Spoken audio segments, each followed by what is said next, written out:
As I mentioned yesterday, we gather here today building on a new and proud leadership legacy of Reverend Jackson, but we are working on a new direction, a new generation, a renewed commitment to the mission that guided this organization for the past 5 decades. I thank you for your presence sincerely. We've battled storms and weather, and we were supposed to start this morning with Reverend Al Sharpton's message, but he's tried his best. He got stuck in Hampton, Virginia, then he drove from Hampton, Virginia to Washington, D.C., still couldn't get here from Washington, D.C., and ended up having to drive to New York. He is now taping a video presentation for us, which we're going to show later this morning. But let's give Reverend Al Sharpton a round of applause for trying, for his commitment to this organization and this commitment to my family. As I mentioned yesterday, it's a difficult one because it's the first conference we've had in the wake of the passing of Reverend Jesse L. Jackson, my father and our founder. We miss him deeply.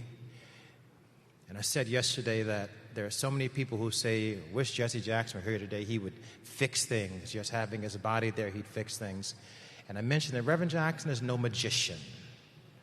He just couldn't show up and fix things. He would wake up earlier than us, make phone calls earlier than us, and he would be thinking and outthinking the adversaries. He'd put his body on the line with integrity, and then God, between faith and hope and work, would give him some answers that he could take back to his people, and then he would gather and develop broad coalition to try to effect the change that we needed to affect the society that we live in. That's his formula, and that, ladies and gentlemen, is a formula that all of us can follow. So let's thank Reverend Jesse Jackson for giving us the formula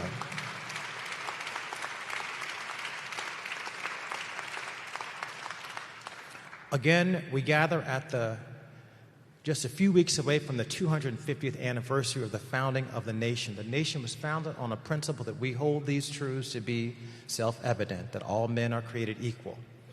And we intend to hold the nation to that commitment. Even though it was written on paper, it was not practiced in reality. You couldn't be created equal and really believe that in half slave and half free societies. We won our Civil War and we won our freedom, expanded democracy to the African descendants and to the American Indians in 1924 through enfranchisement. And then we were betrayed in 1877. It took us a long, long fight to expand democracy again, and that happened in 1964 and 1965. And the idea of the civil rights legislation in 64 and 65 was to expand democracy and make right for the wrongs of Jim Crow, to bridge the gaps that were created in life expectancy and health and fair housing and education and employment opportunities that were created by Jim Crow, to make the society more fair and more equal. And as we began that work over 61 years, now that work has been undermined with the neutering of the Voting Rights Act, as well as the challenges that have gone on with the Civil Rights Act, challenging our admissions to schools, challenging medical schools, firing all the black doctors and firing 12,000 scientists, all of that stuff. And so what that has created is a new Reconstruction period. The question is, do you recognize that we're in a new Reconstruction period? Sometimes it's difficult. This period probably started not just with the election of Donald Trump, but 10, 15 years ago with Shelby Beholder. It's been a slow boil to reach the point where we are now. And so we didn't lose these rights in one election. We're not going to regain these rights in one election. The last time we had this period, from 1877 to 1965, it was 80 years of disenfranchisement. We don't want it to last that long again. That's why we must come here and gather and work in coordination with other groups and like-minded people to build coalition to fight back. What we learned yesterday from Pete Buttigieg, we learned yesterday from Hillary Clinton, is that every generation of Americans has had an obligation to fight to expand democracy. And what makes you think you don't have to engage in that fight? You do. We just happen to have 60 years of amazing progress where you didn't have to fight as much. And I wonder if we had been fighting more over those 61 years, will we not be in this position that we're in now? And so I don't want us to fall asleep again at the eve of the birthday of the nation. In tribute to my father, we'll start by completing the project he was working on in his final days. I'm proud to announce that this year we will proceed with this plan to renovate, modernize, and expand these headquarters. This building will not serve as a museum to the past. It will serve as a campus for the future, a place that engages, educates, organizes, and inspires a new generation to action. We're proud to announce, thank you, that we have secured the necessary funding to begin this transformation. And next year, we'll launch a capital campaign to support and fulfill the vision for this campus. This is what legacy requires. Legacy is not simply what we inherit. Legacy is what we build, is the way we build on what we've been given. So today, I'm excited to announce we have a wonderful set of panels, a Faith in Action panels, and we have also the presentation of the Reverend Jesse L. Jackson Sr. Freedom and Justice Awards, along with the fireside chat with none other than Louis Carr, the President and CEO of BET Entertainment. We'll again talk about Voting Rights Act, diversity, technology, and the rise of the AI, families, freedom, and the future of the Justice Panel. We're going to cover a lot of topics over the next 2 days. Please sit back, enjoy, turn to your left and to your right. If you don't know who's sitting next to you, say hello to them, meet them. You can say in 10 or 15 years, you know, we met 15 years ago at the Rainbow Push Annual Conference, fulfilling the American commitment to its people. Thank you very much.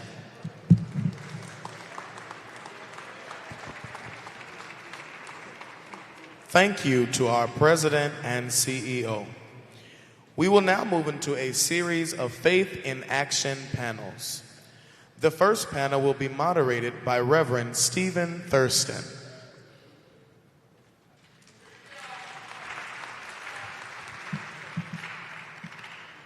Please welcome Associate Office of the President, MacArthur Foundation, and Kenwood United Church of Christ Pastor, Reverend Jamar Boyd II. Please welcome the Executive Director of Live Free Illinois, Reverend Sierra Bates Chamberlain. Please welcome the President and CEO, National Council of Negro Women, Siobhan Arline Bradley. And please welcome the Executive Director of Push Excel and former Senior Advisor to Reverend Jesse L. Jackson Sr., Reverend Jeanette Wilson.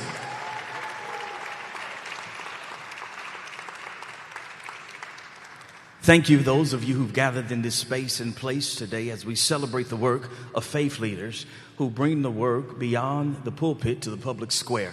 And we celebrate each of you, Jamar, Reverend Jeanette, Siobhan, Reverend Sierra. Thank you for the work that you do that moves beyond the four walls to make life better for the people in community, people who are marginalized and minimalized. Let's start here. The architecture of justice, power, capital, and the institutions we build. That's our focus for this panel engagement today. This year's theme is fulfilling the American promise, but we have to be honest today about the contract before we discuss the breach.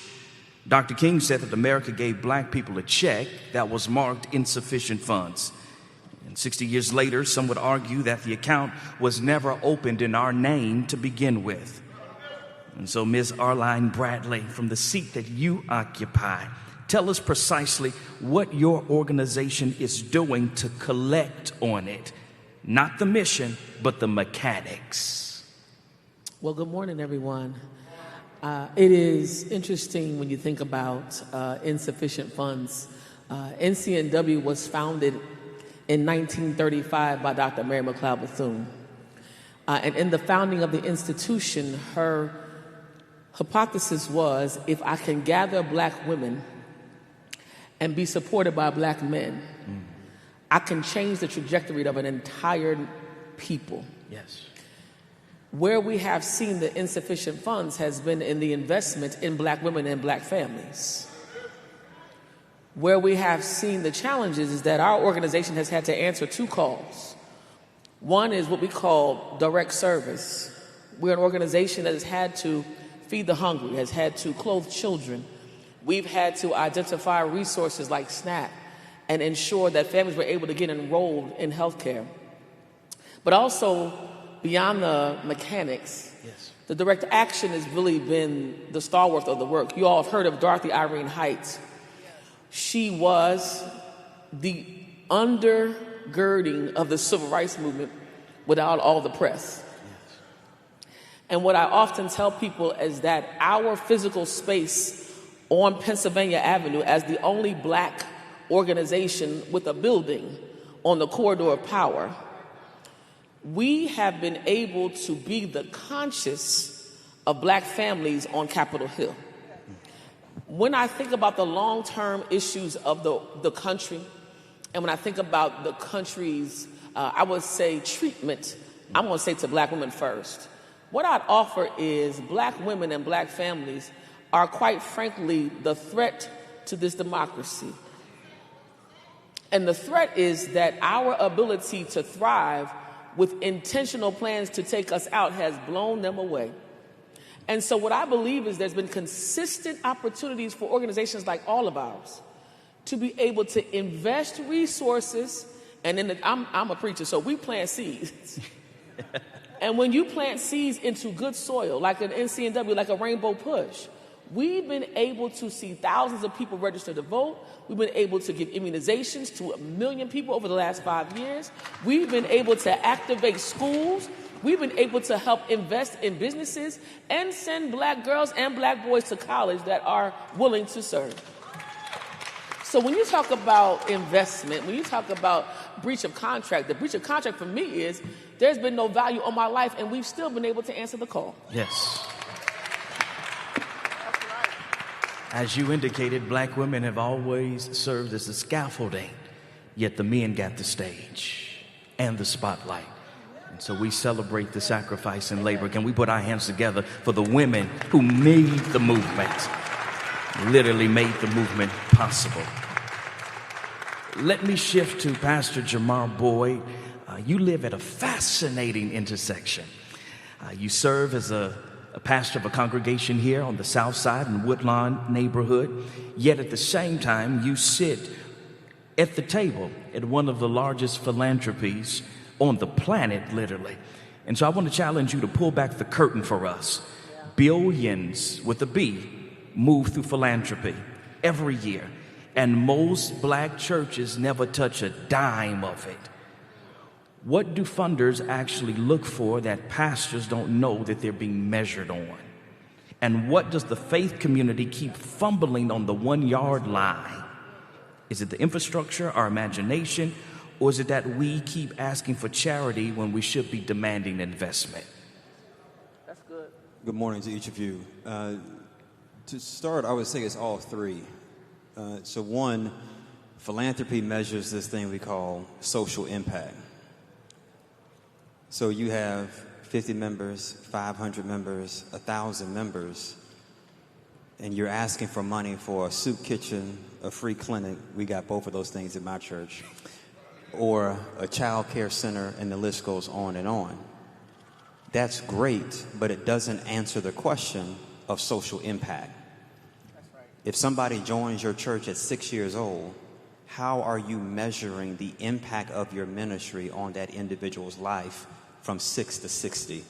That's what philanthropy is looking for. That's one thing. The second is a lack of imagination. Black churches, we have great legacies, but we don't have great imagination. And so when we go to philanthropy, we keep asking for money about legacy. We know you exist. We want to know why you want to keep existing. And so nobody's communicating what is the imagination.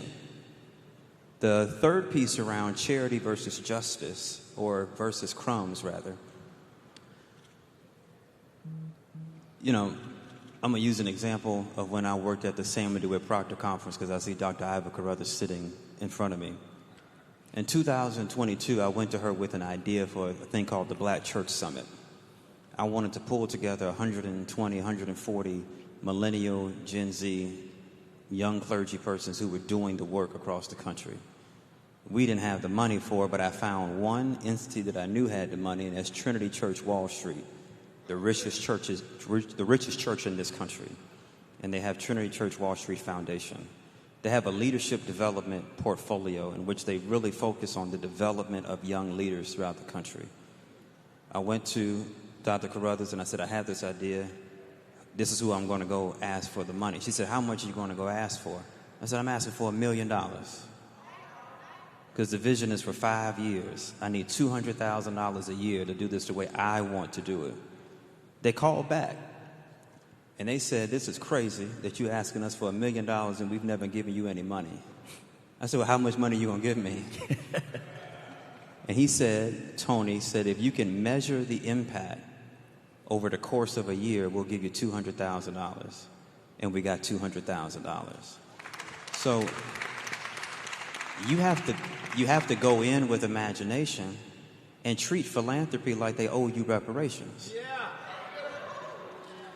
And when they don't give you what you want, go back and say, you owe me my money. Yes, sir. So it sounds like more preachers need to just stop focusing on hooping videos and praise breaks and learn the language of philanthropy. And stop going to all these preaching conferences.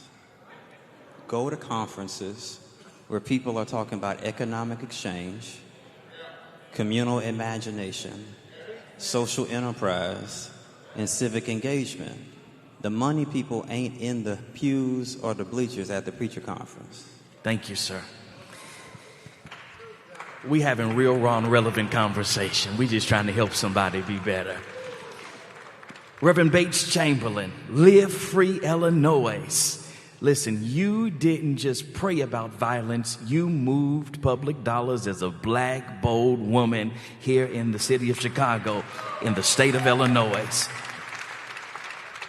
And I want you to walk us through the anatomy of that fight, because so much and so often do we hear rah, rah from the pulpit, but it stops at the benediction. So take us from the candlelight vigil to the appropriations line. Who do you organize first? What's the ask? Where does the resistance come from? Tell us the nitty-gritty, the behind the scenes, how you get this stuff done.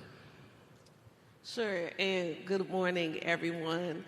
So first, I want to name that Live Free Illinois is a part of Live Free USA. Live Free USA is in over 20 states and 50 cities, led by Pastor Michael McBride, organizing at the intersection of public safety and criminal justice reform. And here we organize with over 120 congregations across the state. And when we started Live Free Illinois, we were just coming out of 2016, where we were really at the height of homicides in Chicago. And we know that when we're talking about homicides, we're talking about losing predominantly black men and women on the south and west sides of Chicago. And so we following the footsteps of what they were doing across the country, we had a wild vision to say we can organize the church to make sure that black bodies are living. A lot of times when we say we're, as the church, what business we're in, we're not just in a burial business. We are in the business of making sure that we're keeping our people alive spiritually and naturally. So what we begin to do is activate people, because I don't think when we're politicizing people, it's not just to move people around a particular issue. We're politicizing people on their why. The church has to be reminded on why we organize, why we're demanding justice, why we're demanding the funding that our communities need to make sure that we're providing resources to thrive and to reduce gun violence. So we began to establish social justice ministry. At Live Free, we believe that every congregation should have a social justice ministry. And so we began to teach congregations, how pastors and leaders, how to establish those so that they could build power. I was shocked, but not so, I was shocked. I'll say this. I had an alderman on the west side say that my people aren't concerned about gun violence. On the west side of Chicago, in a neighborhood that is leading in gun violence. And this is what the alderman said. I'm telling you that because in order for we literally had to build the political will for our elected officials to say that we want to make sure that we're investing the resources and the strategies to save Black lives.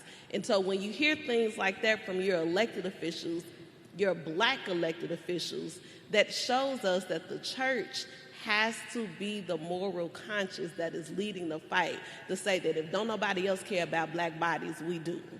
And so from there, after building social justice ministries and educating people on the importance of organizing around violence in our communities, we began to show them the strategies. And some of the strategies may be introducing them to prayer walks and peace walks. And we have many folks who are in the room, like Pastor Hatch and Pastor Chris Harris, who have already been doing some of the amazing work with trauma and street outreach. But we had to make sure that more congregations were engaged in that type of work.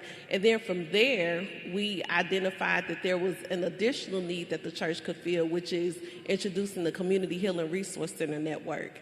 And so what we were able to do in between the Community Healing Resource Center Network, introducing the Office of Gun Violence Reduction campaign, from there, we organized across the state where we had press conferences and op-eds, and we were making a lot of noise. So from over the time we began to organize, we were able to, one, build a network where we fund over $3 million to 10 sites across the state who are able to do healing work. We were able to organize fund peace campaigns that contributed to the millions and millions of dollars that went into community-centered strategies, reducing the footprint of police, but centering community-centered strategies. And so we were a part of, again, winning millions of dollars for that. And then we were also able to organize for the Office of Gun Violence Reduction, which in Chicago, we did not have an Office of Gun Violence Reduction. When Chicago, again, is driving the narrative in the media around violence reduction, we did not have an office centered on that. And so the churches, you had people like Father Flager, Pastor Moss, you had Pastor Tab, Pastor Ellis, who's in the audience. You had so many pastors pulling together to push for this office. And although we haven't won an ordinance yet, what we did do is create the political will where they created an executive order, and they've had some iterations of this office so that they can continue to fund the strategies that we need to keep our people alive. And so while I walked you through some of the process of what we were able to do, but the most important thing is that the church organized.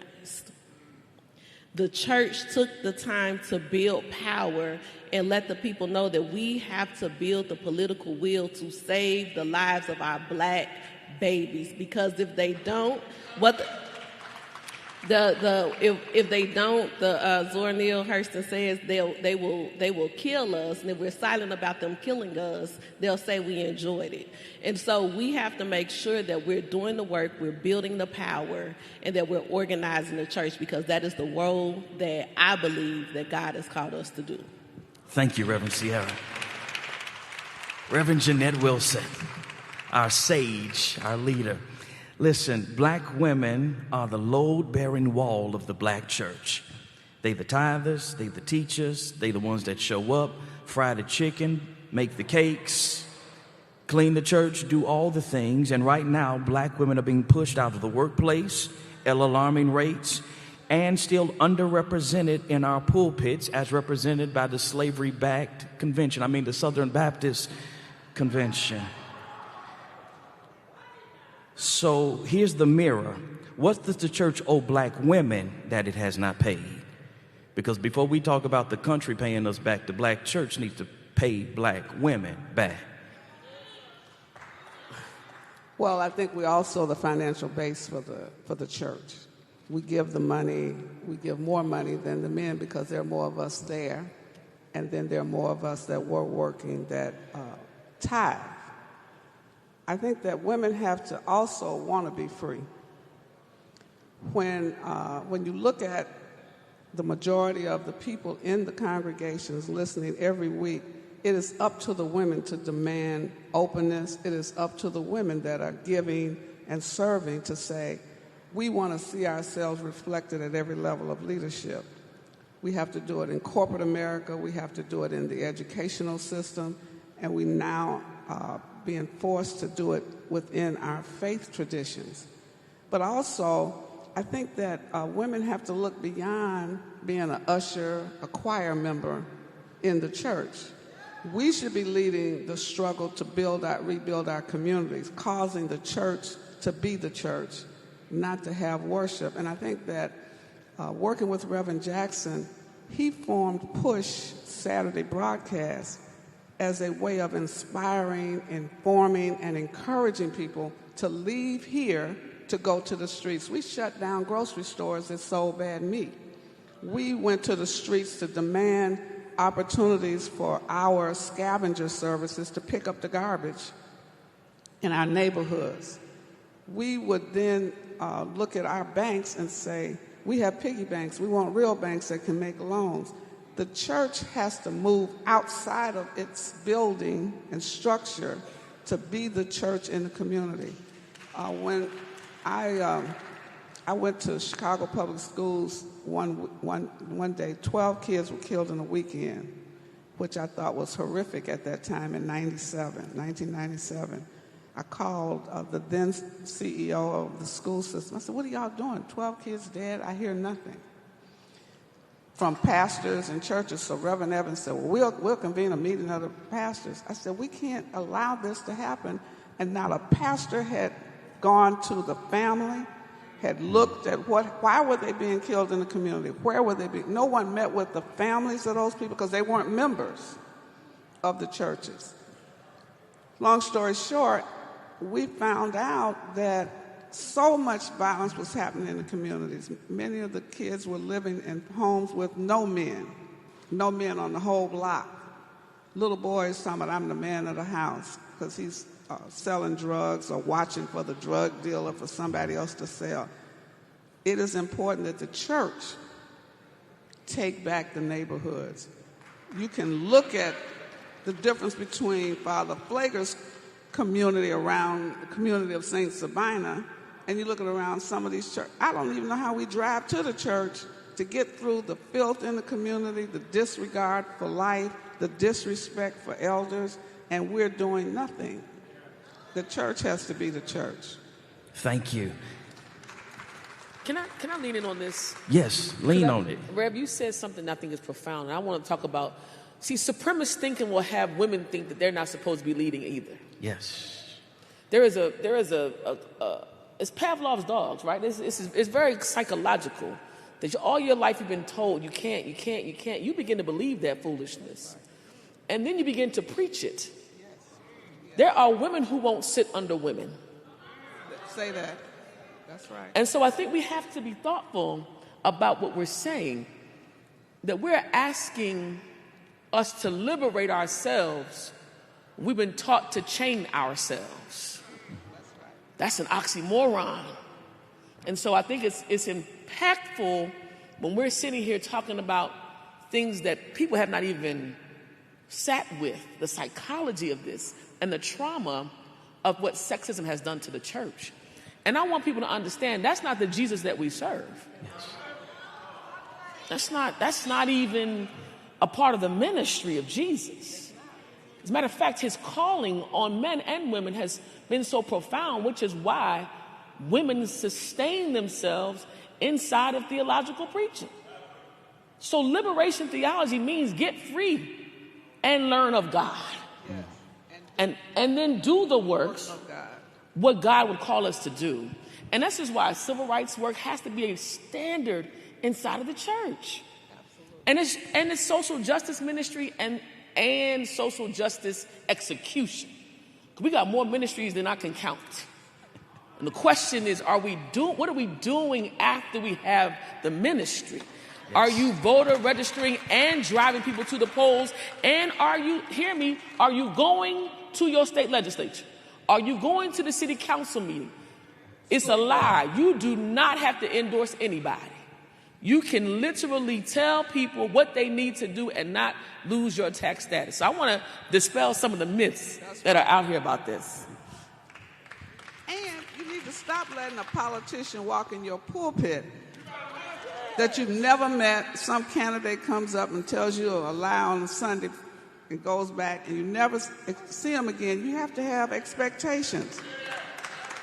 Why do you vote for mayor? Because they control resources that flow through the city. Why are you voting for state reps? Because they draw the lines. That's right. They also appropriate funds for certain things. When Reverend Bates Chamberlain talks about resources, you have to be able to go to the Springfield or your state capital demanding that that money flows back to the schools and communities where you and your church sits. Yeah. But it's about a demand, not an ask. Can Thank I you. just say one thing? Yes. So the piece that I really want the church to understand is that sometimes I've been in some rooms and I'm wild. I believe that they're really testing our power in the black church right now. You know how sometimes when you used to be bad, but then they're like, oh, no, I think we bigger and we can beat them now.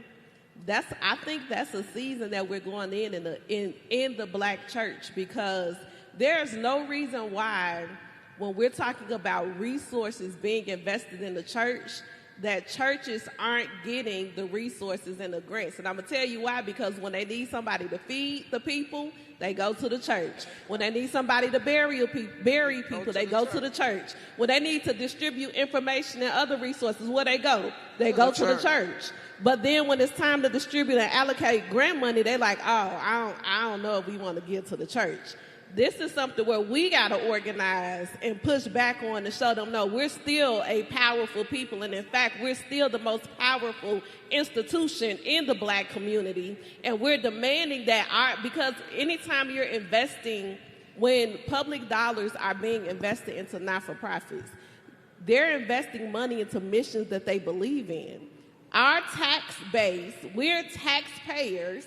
We're paying into this system, and they should support the mission that we're also invested in. So they should absolutely be funding the programs that the churches are leading, but we have to make a loud enough demand and let them know that we're still a powerful people. Thank you for that. Let me throw an elephant out, put the spotlight on it, because the church should do this. But we have many black churches that have turned their sanctuaries into plantations. They're funded by white evangelical dollars and white evangelical ideology. They refuse to deconstruct and decolonize their theology. They have numbers as the name of their churches. They platform young, loud, black people. Very loud, very black, to push anti-blackness. You're Christian before you're black. Y'all picking up what I'm putting down.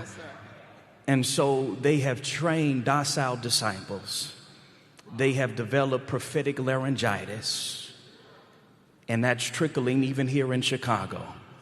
So what do we do? Because it's been said as I've grown up in the church, my church was only one of 3 or 4 churches that allowed Dr. King to stand in the pulpit. Out of all the churches in Chicago, New Covenant Baptist Church was only 3 or 4 churches in the city that allowed Dr. King to stand in the pulpit and preach. And their cousins are still alive now, pastoring some of our churches. So it's been said that the church can be the hospital for the sick. It can be the hotel for the saved, but I want to suggest that it's the hospice for the stuck. How do we challenge and change that narrative for that preacher that feels they can't? I got some black Republicans in my congregation. I got some black conservatives in my congregation. How do we push the needle on them? If I can, there's a man we're about to honor in about 45 minutes. That's the right. one and only Reverend Dr. Jeremiah Alvesta Wright Jr. And Reverend Thurston, Dr. Wright constantly reminds me of one thing. You serve God and black people. If your theology, as he comes into the room, can we give it up?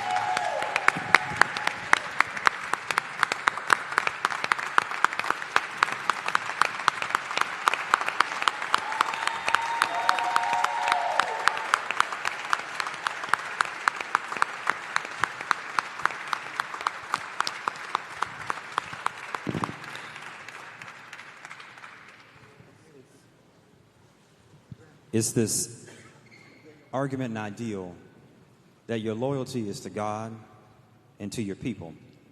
And if your theology is disengaged from the original intent of liberation and freedom and holistic existence for God's people, specifically us, you are living in an intentional contradiction of the divine mandate for humanity. That is a constant reminder that Dr. Wright communicates to me in multiple ways. And so if you got ministries that aren't rooted in holistic existence, liberation, and deliverance of your people, I don't know if you have a church at all. Understood. Thank you.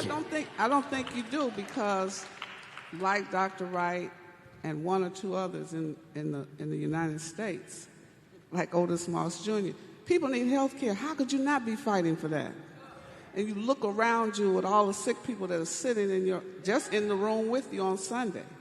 And so I think that pastors have to understand you are called for a certain purpose. You are not called to just get up there and entertain. We're not called to be entertainers. We're called to be people who fight for people. How do these pastors, Bishop Brazier used to ask me, the other Bishop Brazier, he said, what are they doing on Monday? Don't people get sick on Monday?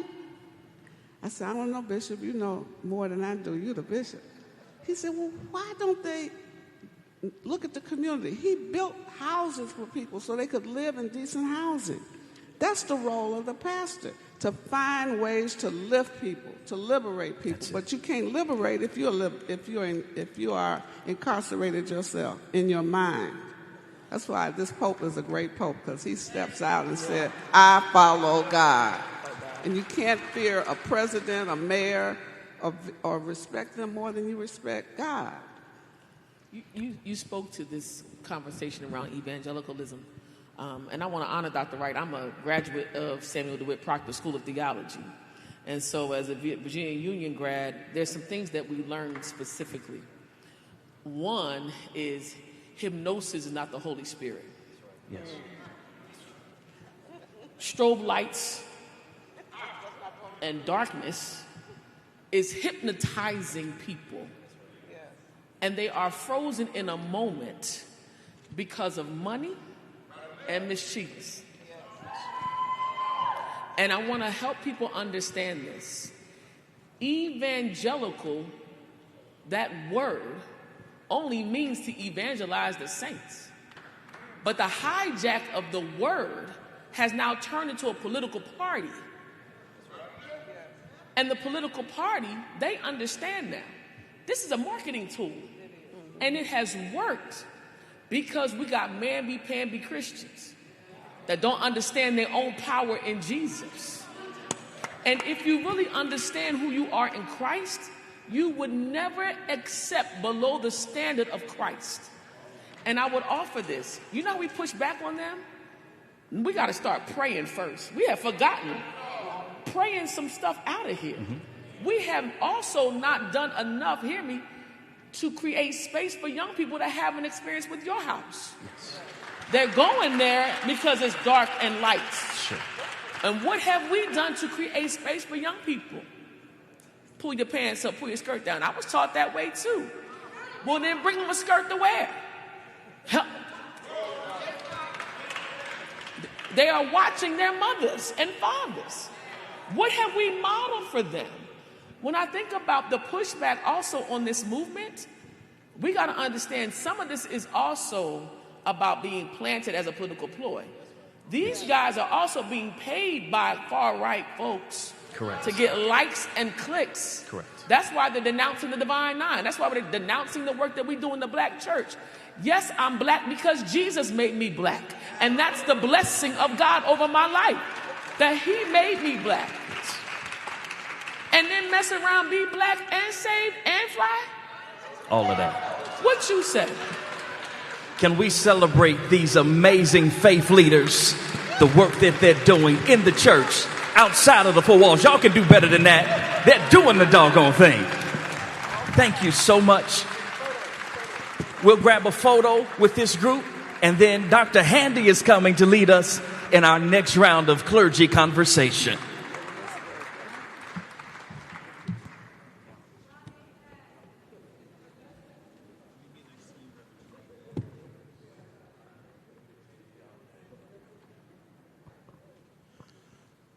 Thank you, Reverend Jamar Boyd, Reverend Sierra Bates Chamberlain, Reverend Jeanette Wilson, and Reverend Siobhan Arline Bradley, and to our moderator, Pastor Stephen Thurston.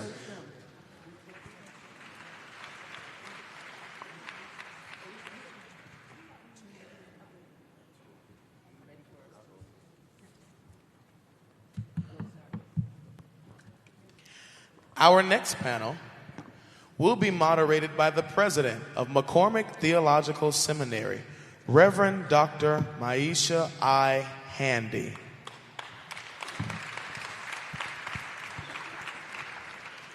Our panel will feature founder and CEO, Bright Star Community Outreach, and St. James Church Chicago, Pastor Chris Harris. Pastor of the New Mount Pilgrim Missionary Baptist Church of West Garfield, Reverend Marshall Hatch Sr.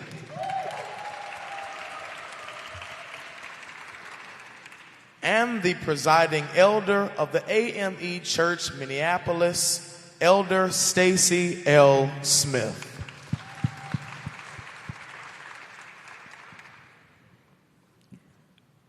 Good morning. Well, as you've heard from our previous panel, we have a lot of work to do. We have lost so much in the past year and a half, and many of us feel as if we've lost everything. But we are here because we have not lost ourselves, and we have not lost our God. And so today we want to talk about the trauma, the territory, and taking the work to scale. While folks are holding hearings about where transgender children go to the bathroom, the leader of this nation said he loves our inflation. He loves the prices that you're paying at the gas pump, and that you're paying 48% more this year for tomatoes than you were a year ago. And so what is the role of the church and our faith communities in countering this wave of violence and evil against our communities? Pastor Hatch, I want to come to you first. You taught us that children born in Streeterville can expect to live some 30 years longer than a child born in West Garfield Park, in the same city 9 miles apart. That is an indictment of the American promise and speaks to generations of disparities and unhealed trauma. When the American promise fails, and we know that it has never kept that promise, what does it look like in your pews, at your altar, and on your block on Sunday morning and beyond? How can the socio-politically justice-oriented church that is also culturally relevant respond to what we're experiencing today? Thank you, Dr. Handy, and I wanted to say that I am an alum of McCormick Theological Seminary. Yes, you are. And Dr. Handy is my president. We're in West Garfield Park, and it is often the vantage point, the bottom of the American empire, and so we've got all of the pathologies of what it means when you're in a community that has been historically disinvested in, predominantly African American. It is, in fact, a community, one of the focal communities that Dr. King organized in 60 years ago this spring. And so we have been working, laboring in that community. Our church has sponsored the group where we developed with a $50 million development. We just opened the Sankofa Village Wellness Center, and expanded our campus, and of course the Mile for Redemption Project and Beautiful Seed. But what we have seen ourselves doing is highlighting the distinction between a church with black people in it and black church. That's two different realities. Black church means that we are connected to that liberation theology that emerged out of the experience of people enslaved in the American empire. And so we have lifted up Quite frankly, we've used the art in an old Catholic building and we've restored it with African American themed art, with Afrocentric religious themes, with a black Jesus.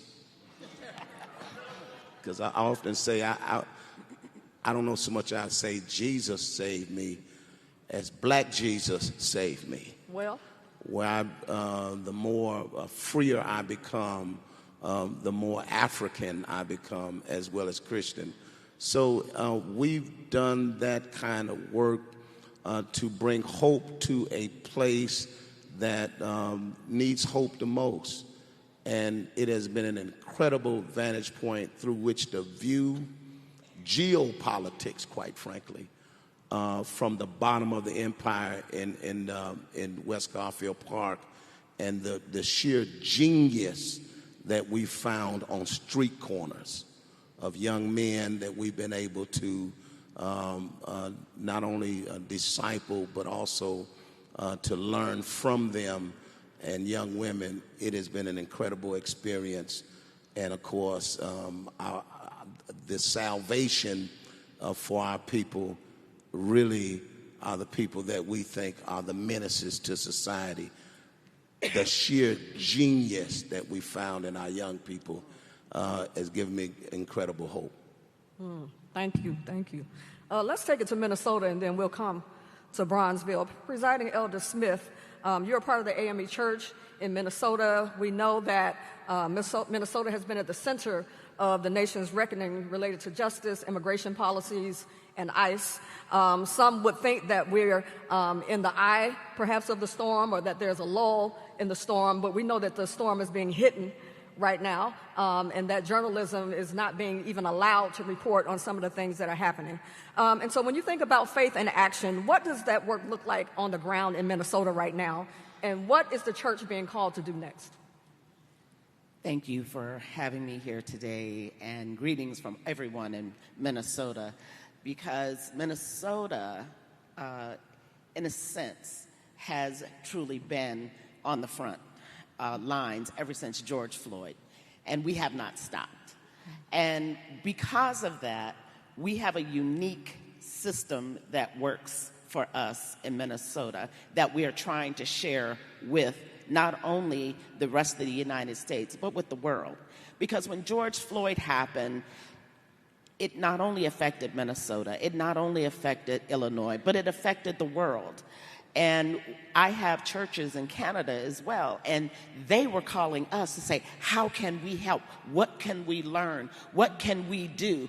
How can we support? We have churches in India. They were calling. They were asking, what can we do? How can we stand with you? How can we support? And what we began to do was show them the real faith in action is standing with your community. Community is first. And that's what we're hoping to share with everyone who comes up against this type of injustice. This type of injustice is unreal. And what we experience in the dead of cold, in the coldest month in Minnesota in January, we found out that evil can stand up in cold. Amen? And what we also found out is that we have to have a different type of response to evil. And evil does not respond to rapidness. I don't know if y'all heard that. Evil does not respond to rapid response. And what we began to realize is that we had to form a rapid response to everything that was happening. If they showed up on this street, then we showed up there right with them. If we found out that they were moving from the hotel and they were going, we found out where they were going and we met them.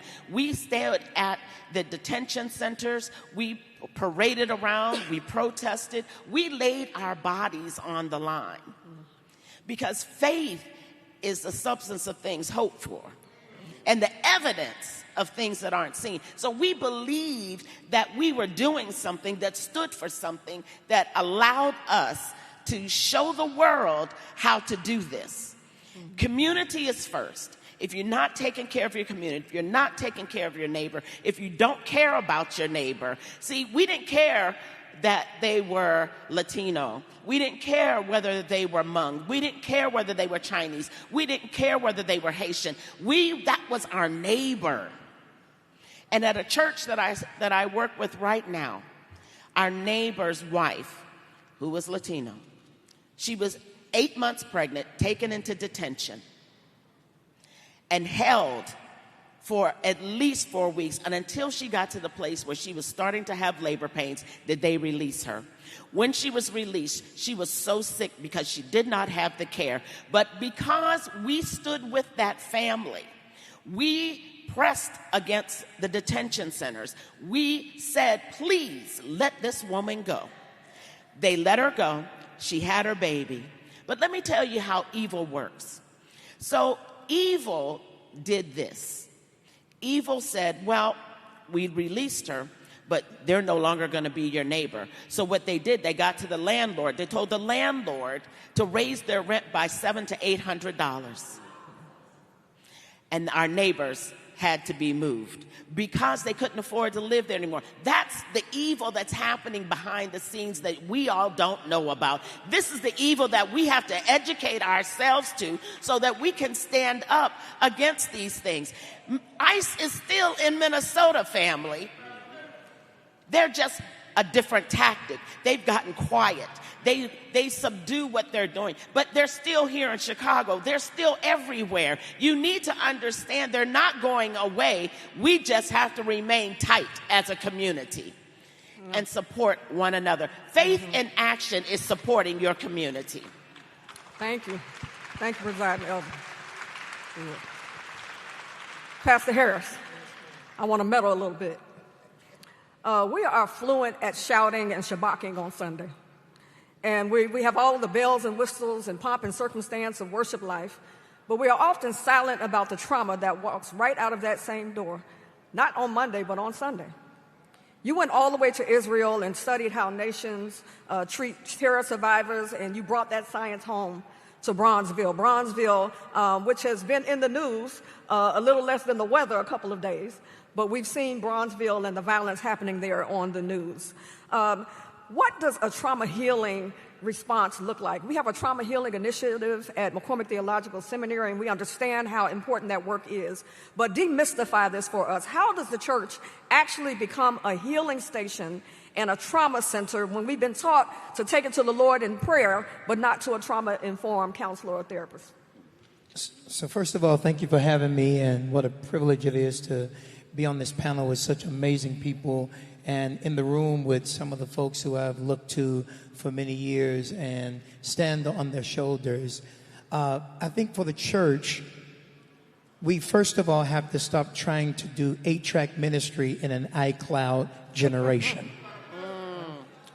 The reality is we don't have to forget the old, but ask the question, what do we need new and what do we need now? Talk about a healing center. I think the church has moved away from healing naturally and spiritually being at the center. One of the worst things we can do is focus on just trying to be a mega church, because the reality is you can still be a major church that does mega ministry. What I have found is many of these big churches that are mega in the building and with their members are very minor in the community. One of the best ways for you to know whether your church is touching the community that it sits in is if most of your members are commuting in or not. If most of your members are commuting in, that means you're passing by the people that are hurting right outside your door. And even Jesus started it locally. Samaria, Jerusalem, Judea, and then the uttermost parts of the world. And for us in Bright Star Church of God in Christ and St. James Church of God in Christ, I get the privilege to pastor 2 Kojic churches. I don't take offense that you talked about shouting when it came to the question for the Kojic guy, but the reality That's all right, is, I shout too. Yeah, but the reality is, even in our denomination, we often say at Bright Star and St. James, when worship ends, service begins to our community. And I think a lot of our churches don't want to do the work. Now, even the previous panel, we can get up here and say all we want to about give the churches the money. But the question is, can the churches and pastors be accountable with the money that come to them? I want to stop there because we don't like to honestly admit the fact that we, in a lot of ways, are suffering from the lack of integrity from some of our previous matriarchs and patriarchs. And we just got to be honest about that. And if we become accountable with the resources that come, the question was asked, Pastor Harris, who do you hire? See, in the kingdom of God, it's whosoever will. When it comes to my businesses, it's whosoever can. And that makes all the difference in the world. And we have to be accountable. And I often tell people, I'm a son of the soil of Bronzeville, born and raised in this community. My amazing mother is in the room today. Our family, y'all clap for my mama before I get in trouble later. Reverend Wright, Dr. Wright, my family came through the Great Migration from Mississippi. And it's wonderful to be a son of the soil of this community. And now I've had the privilege to not only pastor the church that I was born and raised in, pastor the second church that I got called to preach in, but also run 2 nonprofits where now we're 16 years old at Bright Star Community Outreach and 5 years old at Bright Star CDC. And because of the work that we've done, we've been able to get the corporate, government, and philanthropic community to give us more than $46 million to support our work. $46 million. I've been able to repurpose 2 schools. One of the schools, my elementary school, Carter G. Woodson School, it is now our community center where we don't have to spend the money to build the building. Just give us the building that was already built and give it to us and let us repurpose that building. And then you hire the talent to be able to come in through our companies. We've been able to give more than 800 people in this community a job. That is mind-blowing. And it is the church. So here's how I land the plane. Here's how I land the plane. I'm a firm believer. I'm anointed to create relationships that turn into resources for the residents within my reach. Because you can't help black people with broke people. And that's my way of reparations.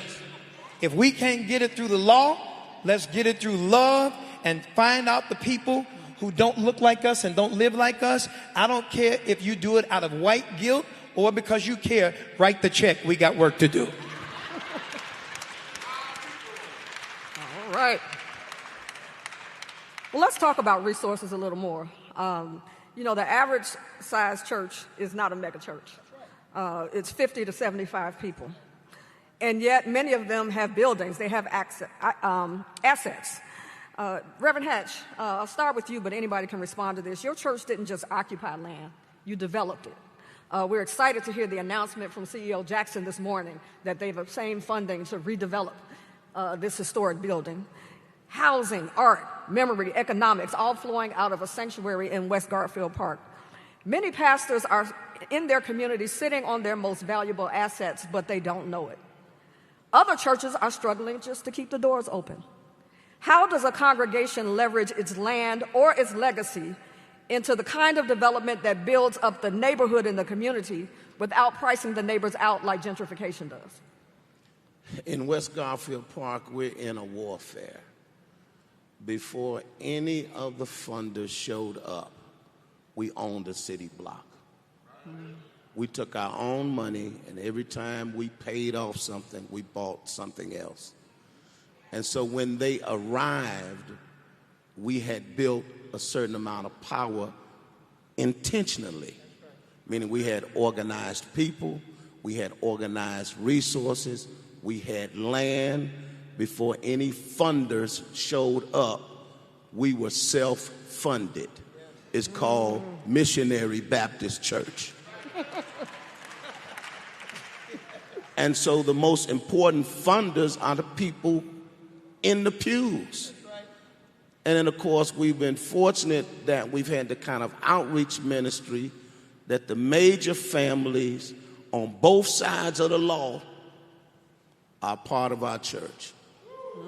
And so that means every Sunday, we don't have to have a call a community meeting and put out flyers, although we can do that, but every Sunday is a community meeting because the community is there. And so when we interface with funders, we try not to lose our agency. In other words, we are who we are before you showed up. Now, of course, the danger is the more development you do, especially in a place like West Garfield Park. We got the 1901 project, which is coming out of the United Center to our east. And then we have Austin, where people are pouring in from Oak Park and River Forest for lower taxes. And so the last sort of no man's land is West Garfield Park. And the taxes, property taxes, the highest increase of the 77 Chicago neighborhoods was West Garfield Park, went up 133%. And we reached out to the Cook County assessor, and we told him what to do.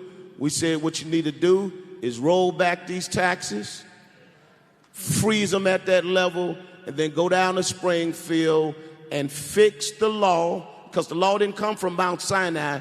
Y'all wrote the law, and cap the property taxes at no more than 3 to 5% a year in one community.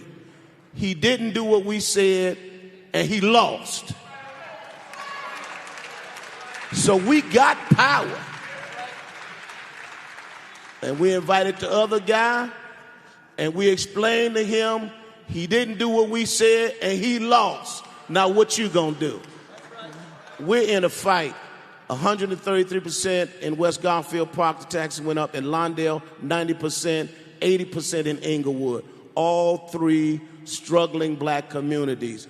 We are going to have to fight just to hold on to Chicago as an affordable place to live for African Americans. We are in a fight. And we cannot afford to release these churches that are absolute power centers. And, you know, sometimes I do my evangelism. I go out on the street corner and I say, brother, you know, this church over there, you know, he said, that church. I said, yeah, that one right there. I said, you know, every Sunday, I say, you know, they got a lot of power over there. You know, they built it, you know, because the guy was trying to tell me that, you know, sometimes he'd go to that church, and I didn't want to tell him I was the pastor. He meant he went there when they gave away groceries. But I was telling him, you know, they put out the chair every Sunday for people to come and be a part.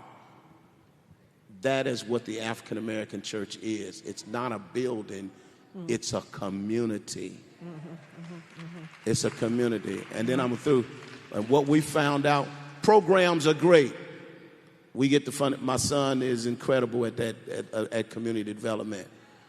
But what we really discovered is the only thing that really changes people is love.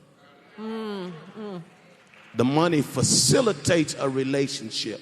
We can take money off your mind because we prosper on this corner. But it is the gospel. It is them understanding who they are in Christ. It is understanding that that God is with us, and that God don't just live downtown, but God lives in our neighborhood. And that's the gospel that saves. Pastor Harris. Yeah, here's what I'll say. I 100% agree. And we got to go back to the place where, you know, we tell white people, we don't need you to helicopter in and save us. Give us the training, the tools, and the resources. We built this country for free. We can save ourselves. And everything that we do, I don't care what table we sit at, we make it very clear. As a pastor, and I challenge every pastor, I've seen our predecessors do it, and I think it's now our turn to say it and do the same thing, that we hold people accountable, especially pastors and community leaders. And we got to make sure that we don't be guilty of selling our community out for a chicken dinner and a photo op with a politician. We don't need their permission. We need their partnership. And when we think about the things that we do from a leadership perspective, it is very important, especially in this day and time, where there are people who are waiting on a Donald Trump and the people that support him to say, if you support blackness, you're woke, and things against, because some people didn't want to do it in the first place. And now there is a time, who would have ever thought that we would live to see the Voting Rights Act?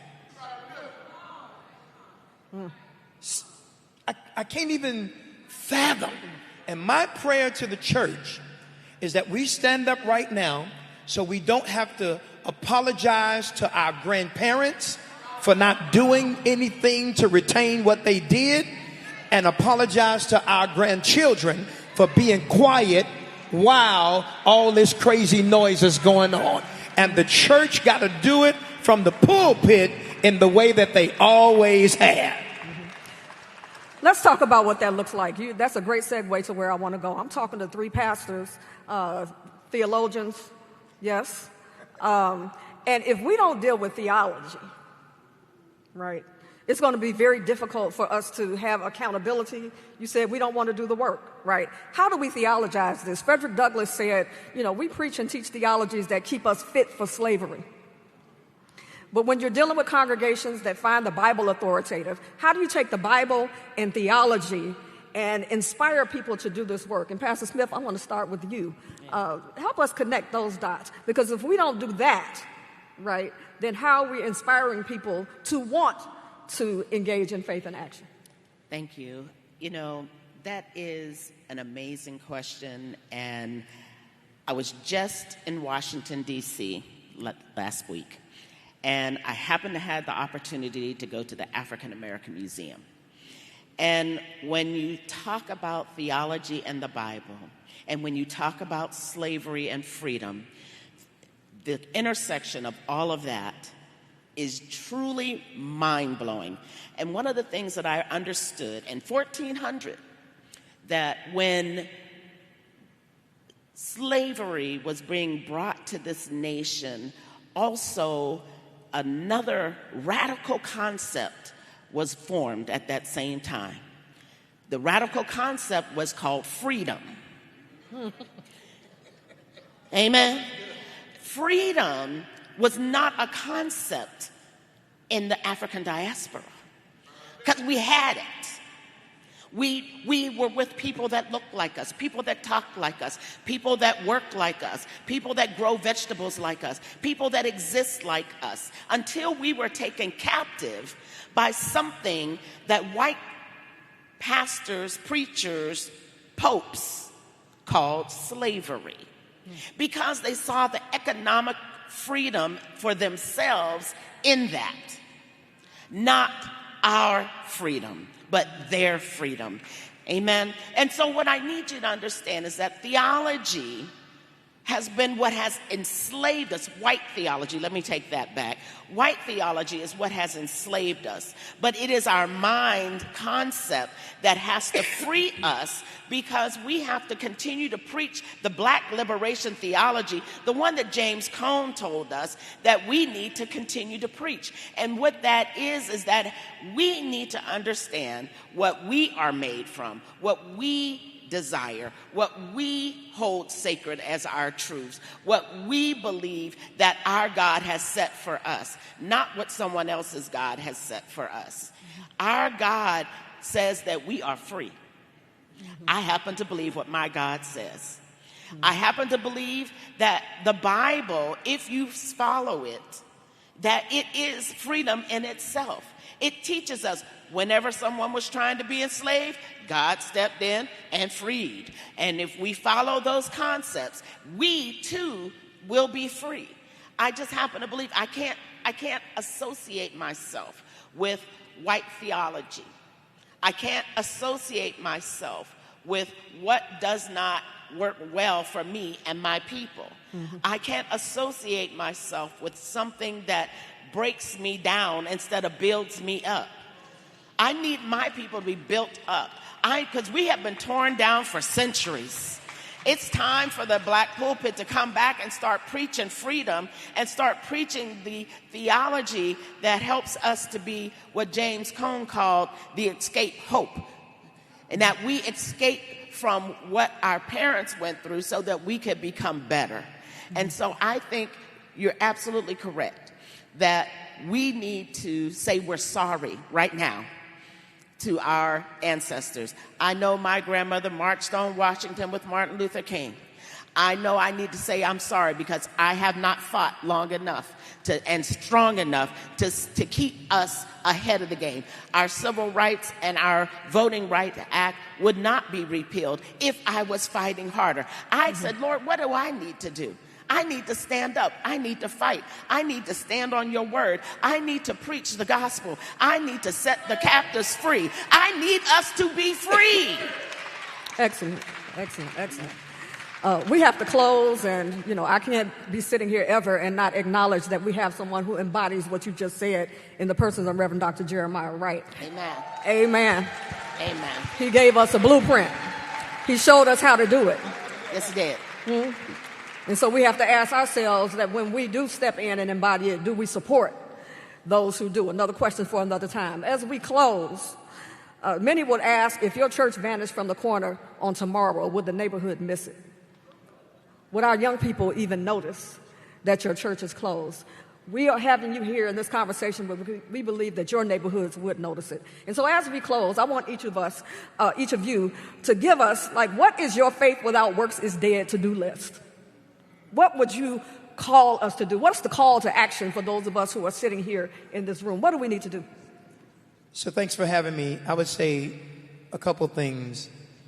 My prayer is that Moses and Joshua reconnect. And it's one thing, to your previous question, to have the power of the scripture, but that disconnected from the people of the struggle will cause you to only focus on the story and not the struggle. And I pray that my generation and those to come will go back to sitting at the feet of matriarchs and patriarchs like Reverend Dr. Jeremiah Wright and so many others in this room and learn from the struggle. Because if you have had no pain, I think your preaching is weak. Pastor Hatch? Well, our total mission of being where we are, and there's some incredible pastors in this room, Dr. Wright, Dr. Brazier, Dr. Edie, each of them exhibit the kind of community ministry that the only reason why they're there is because God has put them in a place that they're needed the most. And so Woodlawn and the far south side and the west side, of course, we would miss those ministries if they were not there. Just want to say a word about the midterms are coming. And I think that there are forces that are going to try to do everything they can to thwart those midterms. And so we're going to have to mobilize to make sure that the people's voice is heard on the 250th anniversary of the birth. But most of all, this Juneteenth, America was not just born, but America has to be reborn. And so if 1776 represents birth, 1865 represents new birth of that announcement in Galveston, Texas, with 180,000 African Americans having not waited for somebody to give them freedom, but our ancestors fought for their freedom and died for our freedom, and so we have to do that work. And lastly, I just want to say we're in an incredible moment. We just a few days ago, with our President Youssef, had a chance to meet Pope Leo. And it's an incredible moment. And he told us, he said, his people were from Louisiana. And when I had my one-on-one, I said, my people are from Mississippi. And then we looked at each other and both knew what that meant. And so Pope Leo can be Pope Leon on the west side because his folks are from Louisiana. but he's an incredible opportunity. I value the capacity to make a connection from Black church in America to a man who is the first Augustinian pope. Augustine was an African who laid the foundation for the entire Western church. And so when he says he's an Augustinian, he's telling you exactly that he knows who he is, that the Christian faith was founded on the soil of Africa. Thank you, and Pastor for whatever reason, I'm getting the signal over here. I'm all done. I know you're tuning up over here. But he did die, but right early. God bless you. With all power. Let's give thanks for this panel and this great aggregation of pastors. Thank you so much.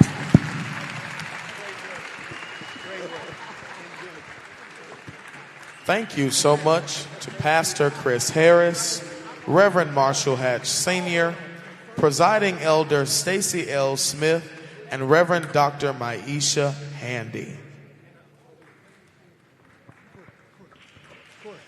Ladies and gentlemen, do not go anywhere. We are excited to host the president of BET, Mr. Louis Carr, who is in the building.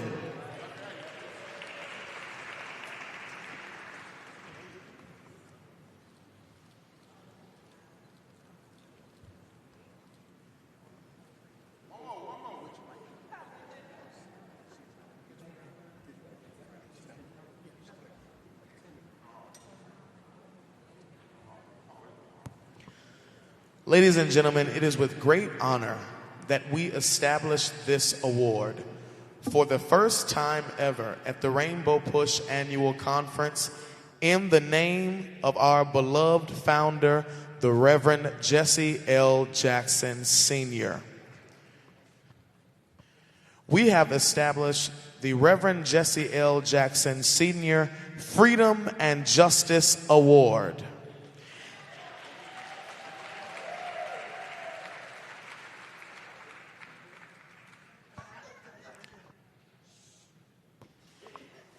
Here to help us pay tribute to our beloved founder, please welcome the musical stylings of Miss Opal Staples.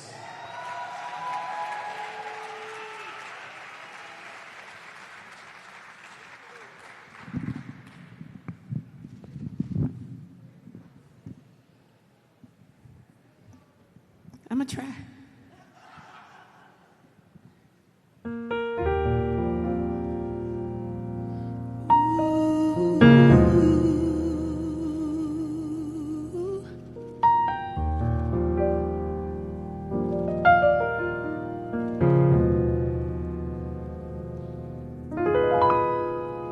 Give ourselves for your cause. We dedicate our lives to reach the lost, and no, we don't know all whose lives we've touched with love.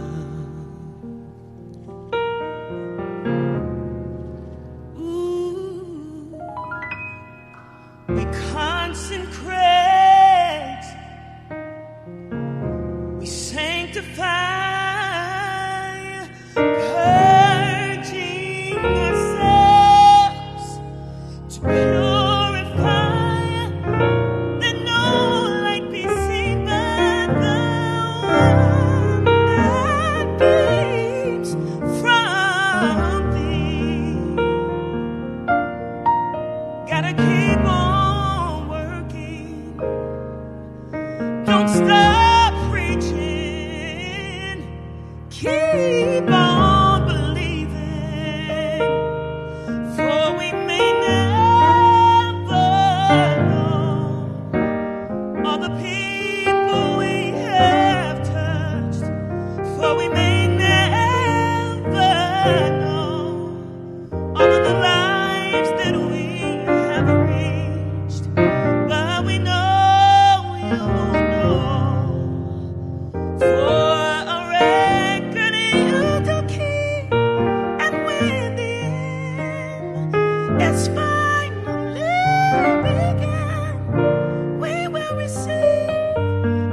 early.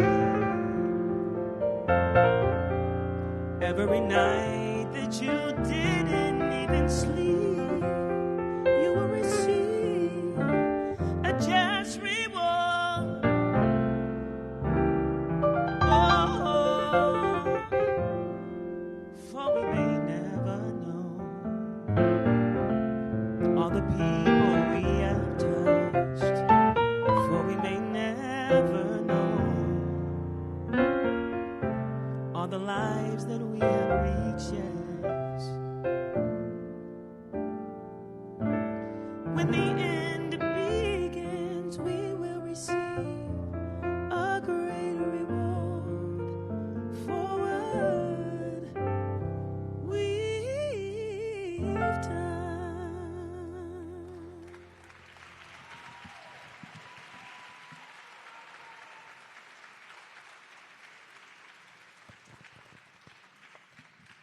Thank you to Miss Opal Staples.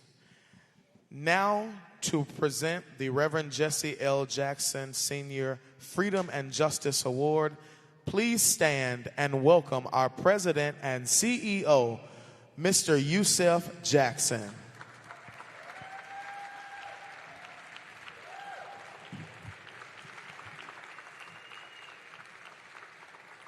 Thank you very much. Today we have the privilege of recognizing three extraordinary faith leaders with the Reverend Jesse L. Jackson Sr. Freedom and Justice Award.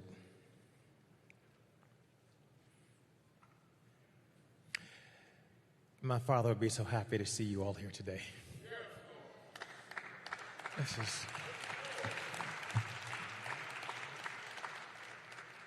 I know he wishes he could present this award himself. And so I didn't expect to have that overwhelming feeling. My father believed deeply in the power of faith to transform lives and communities. He understood that the civil rights movement was never simply about a political movement. It was a moral movement. He said, "It's my faith that makes me political, not my politics that makes me religious." The movement was built in churches and sustained by faith, led by people like you, who believe that justice is not only a public responsibility, but a spiritual calling. Throughout his life, my father worked alongside pastors and bishops and ministers and faith leaders to a fault, who understood that the work of the church extends beyond Sunday morning. They fed the hungry, they educated the children, comforted families, advocated for the vulnerable, challenged injustice, and helped communities believe in a better future for America. And so today, as we gather at our first annual conference since the Reverend's passing, it's especially meaningful that we honor three leaders who've not only served their congregations faithfully, but have also dedicated their lives to serving the broader community. You've served your church, you've served your congregations. You served your communities. You served this nation. Reverend Wright, you have served the world.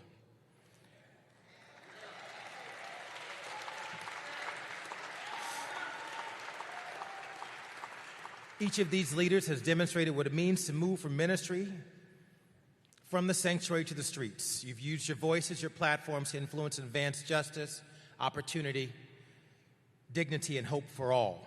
Your ministries are very different.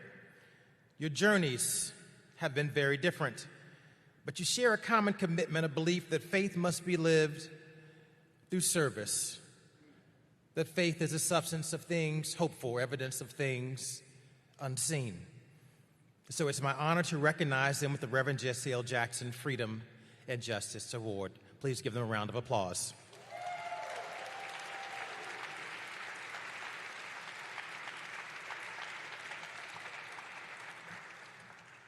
Our first honoree, Bishop Designate Bishop Michael Eady.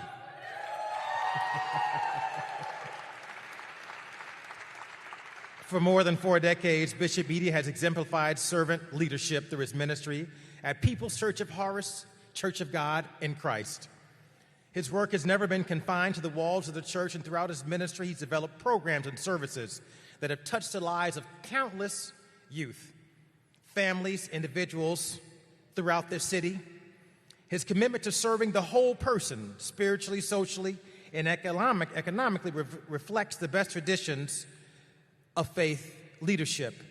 In addition to Bishop Eadie's pastoral responsibilities, he has served our city and state through numerous civic leadership roles, including the Chicago Police Board, the Illinois Medical District Commission, and the Coalition of Religious Leaders of Metropolitan Chicago. Soon he will be elevated from Bishop Designate to the office of Bishop, and where we are confident he will continue to lead with humility, compassion, and unwavering commitment to the community. For his decades of service, leadership, and dedication to uplifting others, we're proud to present the Reverend Jesse L. Jackson Freedom and Justice Award to Bishop Designate Michael Eadie.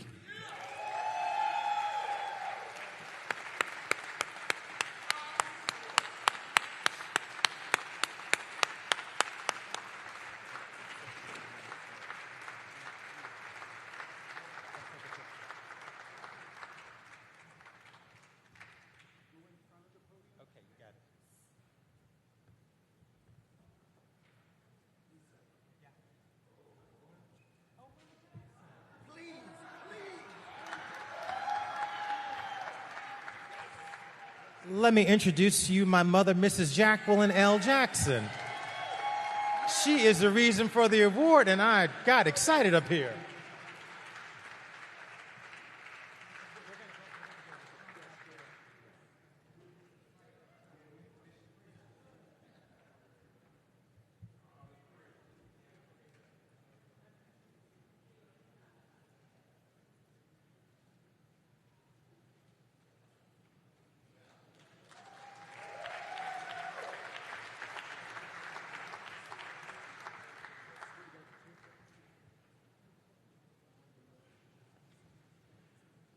Before Bishop Designate Eadie speaks, I just wanted to offer another word that when my father got ill and I began to assume more of a public-facing role for the Rainbow Push Coalition, Bishop Eadie, along with a number of other kind ministers and pastors in Chicago, availed themselves to me of their wisdom. And I can't thank Bishop Eadie enough for making himself available to me. He's made his church available to me, their resources, his wisdom. I'll tell you a funny story. We were at an event together where he was speaking, and someone told Bishop Eadie that he was going to be the keynote speaker. And someone told me that Bishop Eadie was just delivering the opening prayer. So we were on the podium together, looking at each other like, I already have a keynote speaker, and I'm not sure how we got ourselves in this position. And I saw Bishop Eadie change his speech to be one of the most beautiful prayers ever spoken. And he handled that situation with me with such grace and kindness. A lot of people would have just their hairs would have stood up and they would have been so angry you may not have ever seen them again. And Bishop Eadie, with grace and forgiveness and kindness, understood the position I was in and had some gentleness with me. I want to say, brother, I thank you and I love you. You are a master. Thank you very kindly, Bishop.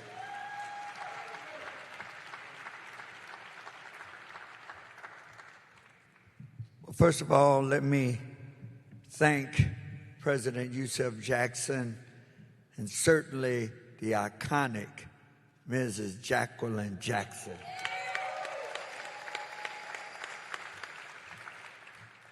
I'm standing receiving this award, and it is a high honor. But I often say that I am often put in a position where I receive a lot of accolades and praise and a lot of things as even today. But whoever Michael Eadie is, however you may ever hear about him, know of him, know this: Michael Eadie would not be who he is if it wasn't for Christine Rose Eadie, my wife.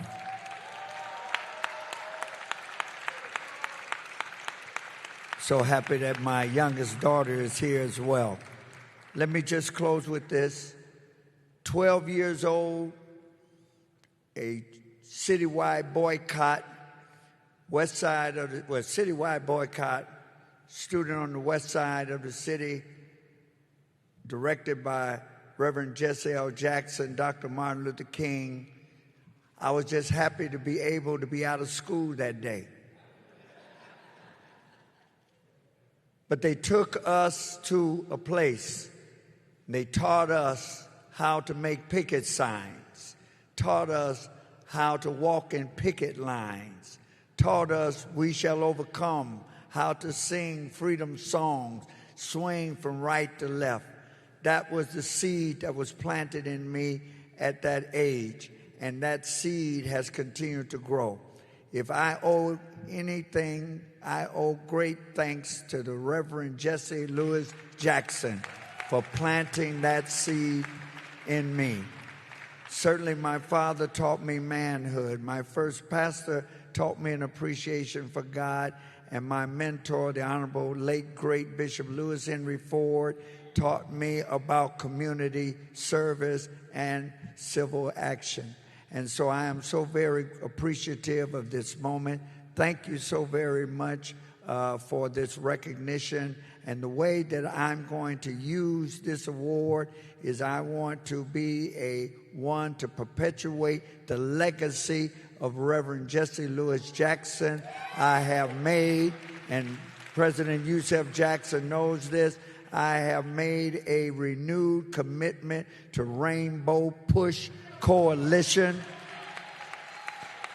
And as the jurisdictional prelate to come of the first jurisdiction of Illinois, I promise to mobilize all churches that I have any direct influence over. We are going to impact the city of Chicago, the state of Illinois, and the United States of America. Thank you for this great award.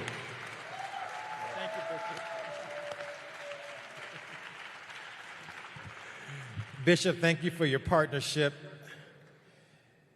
Just reminded me there, Rainbow Push used to be a place where you learned how to protest. And we have to become the kind of place, Sherry Bevel, where you learn how to protest again. You need to learn how to make the signs, keep yourself safe, protest nonviolently and peacefully. Again, you may not always protest every day.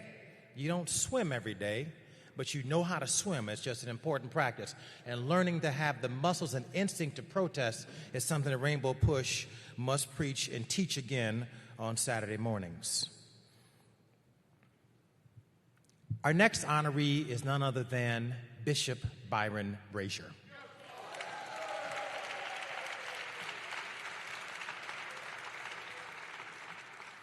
We're honored that Byron Brazier could be here today. He had already a plan for June that included some, with respect, sir, some time off and much earned time off for he and his family. And as sometimes it goes with our plans, we have one set of plans and the Lord has another set of plans. And so a combination of factors, including we respect the Spencer Leak family. For those of us who know Spencer and how much he meant to our family in Chicago, he passed suddenly last week, and that has changed all of our schedules and changed our emotional content, quite frankly, as well, and has changed the schedule for Bishop Brazier to allow him to be here to receive this honored award at the first annual conference in the passing of Reverend Jackson. Bishop Brazier carries forward a remarkable family legacy while building an extraordinary legacy of his own. I will say when we first began to take a public-facing approach at Rainbow Push, we had a meeting at McDonald's. And one of the things my father believed in strongly was economic justice. And so when we had the meeting at McDonald's to talk about developing a new relationship, and that's going to continue to take some time, I called none other than Bishop Brazier to help me and go with me. Why? Because of his corporate background, combined with his community relationships, he was a perfect guy. And to be there with Bishop Brazier, I had never done one of those meetings on my own, and I didn't want to be arrogant enough to think that I could handle it on my own. And so I encourage you, no matter what your title is, if you know you're somewhat insufficient at what you have to do, call on one of your elders to give you some support. And I called on Bishop Brazier, and I thank you for answering that call and for being there for me. Since becoming pastor of Apostolic Church of God in 2008 and more recently being elevated to bishop, he's continued a tradition of faith leadership rooted in service, empowerment, and community transformation. Under his leadership, the church has remained a beacon of hope and a catalyst for change throughout Chicago's South Side. Through the work of the Bishop Arthur M. Brazier Foundation, he has helped advance initiatives in education, economic development, public safety, community investment, ensuring that faith is matched by action. Bishop Brazier understands that strong community ties require strong institutions, and he's dedicated his ministry to building both. For his leadership, his vision, his commitment to strengthening communities and expanding opportunity, you are an example, sir, for us to follow. We're honored to present to you the Reverend Jesse L. Jackson Sr. Freedom and Justice Award, Bishop Byron Brazier.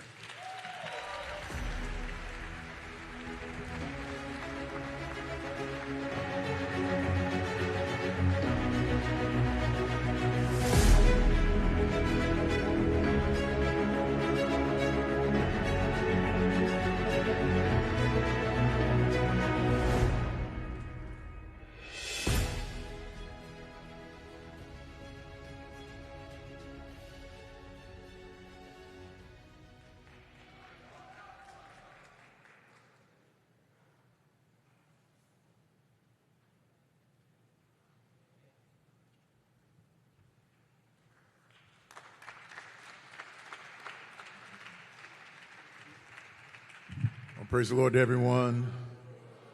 I greet you in the only name I know to greet you in, and that is in the precious name of Jesus Christ, our Lord. God has been good to us, been good to our families, and I thank the Lord that He's given us a memory. He's given us a memory about how good He has been. Memory is how far He has brought us from. And even when people say, well, you know, it's the same as it was in the 1960s. And when I ask the person, well, how old are you? Because I remember the 1960s. I remember black consciousness. I remember those things. And the thing about our progress, and we have progressed, is that sin has always tried to catch up with our progress. But we will prevail. And I thank the Lord for the heritage of generational blessings. That heritage that began with my father, Bishop Arthur M. Brazier. And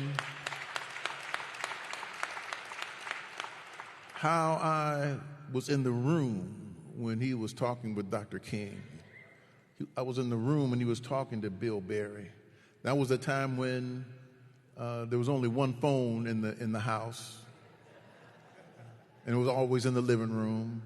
And so everybody was always in the living room watching television. So I heard things. I didn't know what I was hearing, but I heard things that were going on.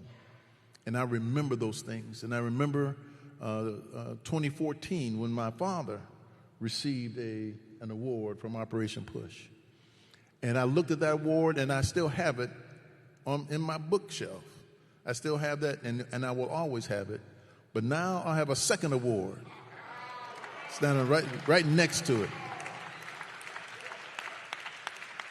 And sometime in the future, as the heritage continues with my son Byron, who is an outstanding young man, and I thank the Lord for him. And I always told him like my father told me. He said, "Son, whatever you do," he said, "don't embarrass my father's name." And so I told him, I said, "Son, whatever you do, don't embarrass my father's name." And I want you to know that he has kept that promise.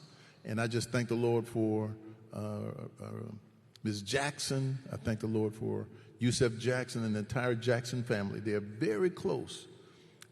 My father was very close to Reverend Jackson. They had the same spirit. And because of that spirit transferred from him to me and from me to all the other siblings. We're all locked in together, one with another, and I thank the Lord for that relationship. May God bless you.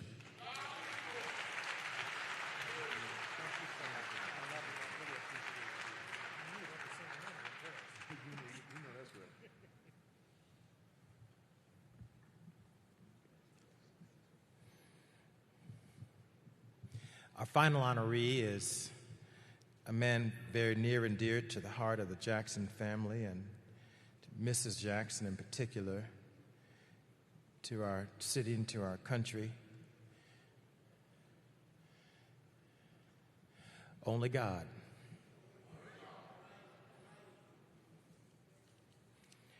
When you think about the goodness of Jesus,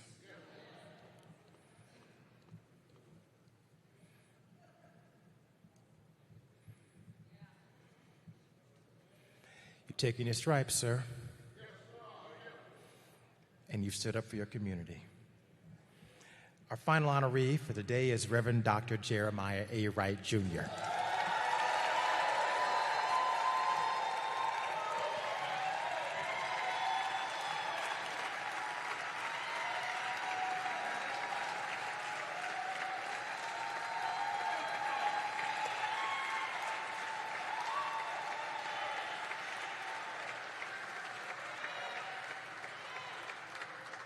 The Jacksons are so proud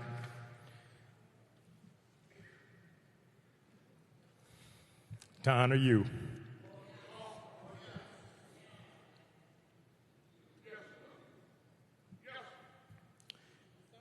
I know the Reverend can see me. Few faith leaders have had greater impact on the spiritual, cultural, intellectual life of Black America over the last half century than Dr. Wright. During his 36 years as senior pastor of Trinity United Church of Christ, he transformed the congregation into one of the most influential faith communities in the nation. Under his leadership, Trinity became known as not only for its size, but for its commitment to social justice, cultural pride, community service, and prophetic witness. Dr. Wright challenged people to think deeply about faith, history, and their responsibility, and the role of the church in confronting injustice. He reminded us that ministry is not simply about what happens in the sanctuary, but about how faith shapes the way we engage the world around us. Throughout his life and ministry, he has inspired generations of clergy, scholars, activists, and public servants, helping to carry forward a tradition of faith leadership that has long been central to the struggle for freedom and equality. My father held a deep respect for Dr. Wright's ministry, scholarship, and courage. Their shared commitment to justice and human dignity connected them throughout the lives of their work. For his extraordinary contributions to faith, community, and social justice, it is a great Jackson family honor, Rainbow Push honor, City of Chicago honor, faith-based honor, to present the Reverend Jesse L. Jackson Senior Freedom and Justice Award to Reverend Dr. Jeremiah A. Wright, Jr.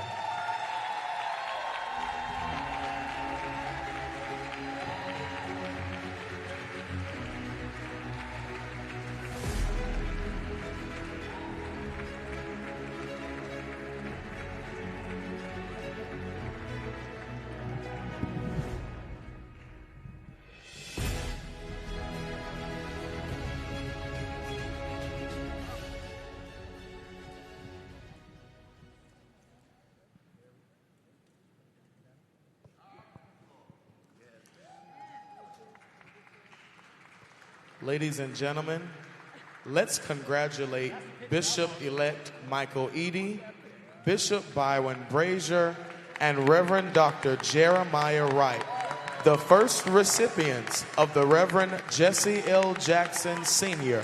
Freedom and Justice Award.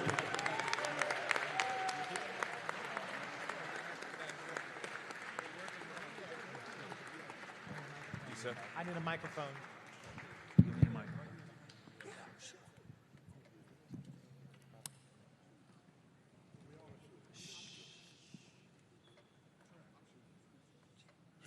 Stroke has caught up with my vocal cords. And I don't have a voice. Bishop Eady said,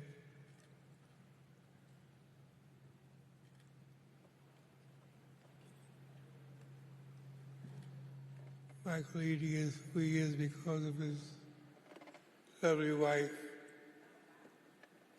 My wife was married to a cute for 37 years. My mind now. Has the nerve to come here in AKA colors.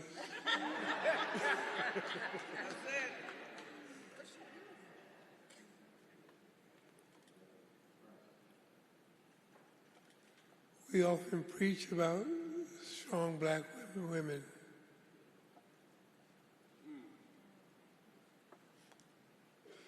But you know, my wife had to be strong to stay married to me.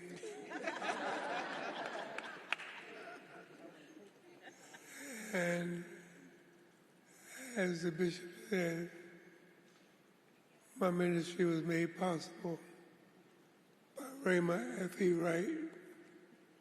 And I want to publicly thank her, publicly thank Dr. Ivor Carruthers.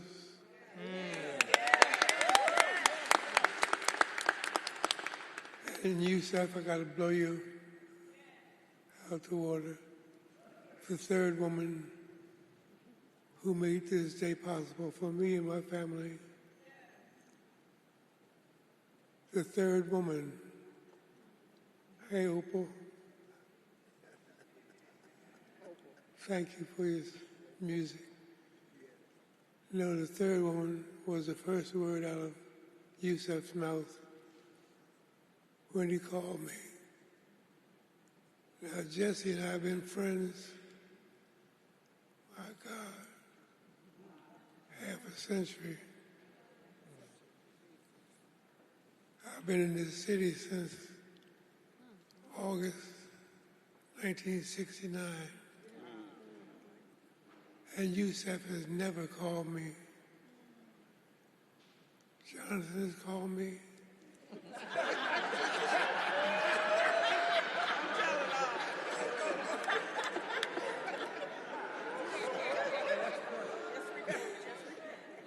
When I saw his name on the phone, Yusef Jackson, I said, my God, what kind of trouble am I in? But the first word out of his mouth is the third woman who made today possible for me. When I said hello, he said, my mother.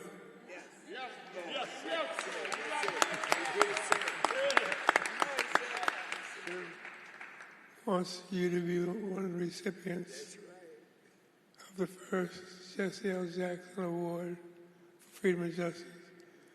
Or just hearing her name, Mama J. The only way I could say no was to be lying beside Spencer Lee Jr. and be dead. That's the only way I could not be here. Mama J, thank you. Ivor Carruthers, thank you. Raymond Wright, remember to say, I'm giving you public thanks. That should tone down the behind whipping you give me every day.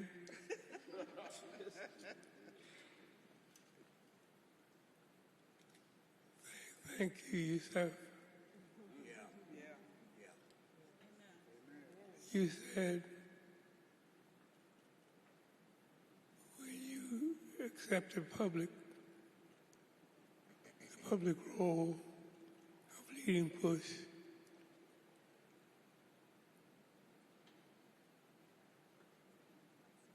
Bishop Eady made resources available to you. Bishop Brazier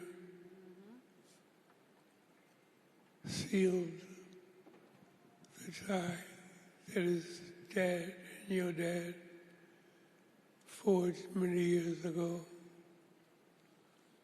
But I happen to know, even though you didn't call me, that 90% of what took place business-wise in Operation Push was due to Yusef Jackson. He may not have had a public role, but you had a powerful role in making this organization what it is and carrying the legacy forward into the future. So I want to thank you, as Bishop Rayford Brazier said, for honoring your father, his name, his ministry, and his legacy as the CEO of Rainbow Push Coalition. Thank you, my brother, and God bless you.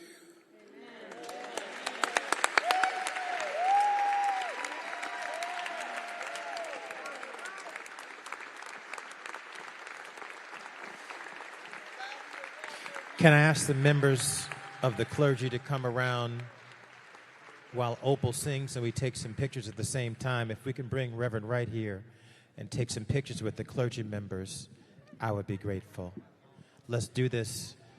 Let's do this quietly and quickly as we prepare the stage for our fireside chat with the president and CEO of BET Entertainment, Louis Carr.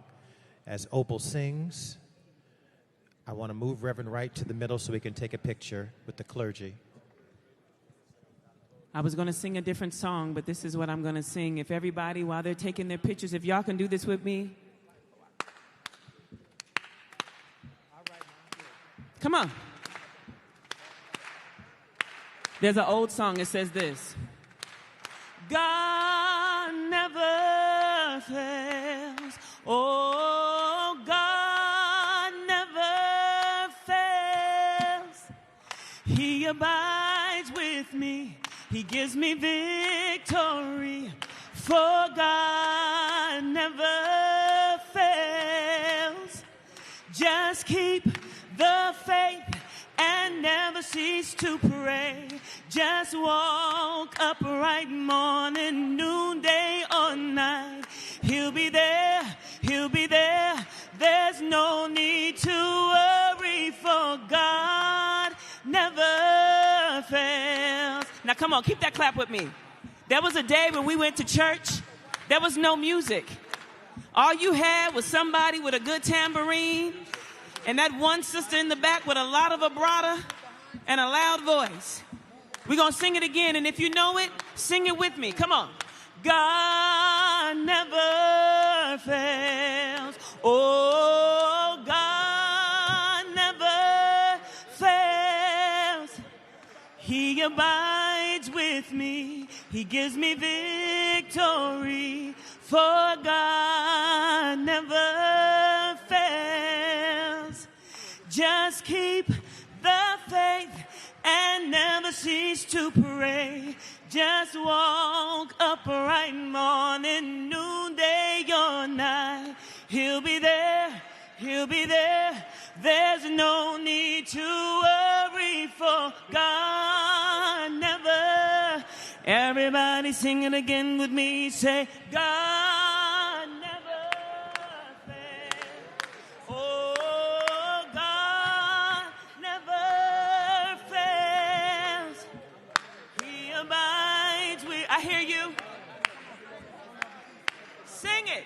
For God never. Come on, lift your hands and sing with me. Just keep the faith. Clergy, and come on the never stage. cease to pray. Come on the Just stage. walk upright Chris. morning, noonday. Everybody get or on the night. stage. Everybody get on the stage. Bishop Edie, Bishop Brazier, stay right there. Stay right there. But you got to get in front, Siobhan. Get in front, Ginger. Hey, guys, we got to open up a little bit. Everybody, those of us who can get on your knees, let's do so. Hey, preachers, preachers. For God never fails. Just keep the faith and never cease to pray. Just walk upright morning, noonday. All right. Hey, He'll Chris. be there. Chris. He'll be there. Can you see us this There's work? no Does this work? need to worry, for God never fails. God never fails. Look at this picture. That's how you know. Let's get it. 1, God 2, 3. He abides with me. He gives Val, me get the other camera. victory. For God never fails. Just keep the faith and never cease to pray. Just walk upright morning, noonday, Thank you. or night. He'll be there. Love you, man. He'll be there. There's no need to worry, for God Travis. never fails. Come on, y'all, sing it with me as they go back to the seats. Here we go. God. Ladies and gentlemen, please take your seats quietly and quickly as we must start our next session with President Louis Carr. Please take your seats quietly and quickly. Victory, for God never fails. Just keep. Ladies and gentlemen, please welcome the president of BET, Mr. Louis Carr. Again, please take your seats quietly and quickly as we start our fireside chat. Please conclude all photos and take your seats quietly and quickly as we honor our time with Louis Carr, president of BET.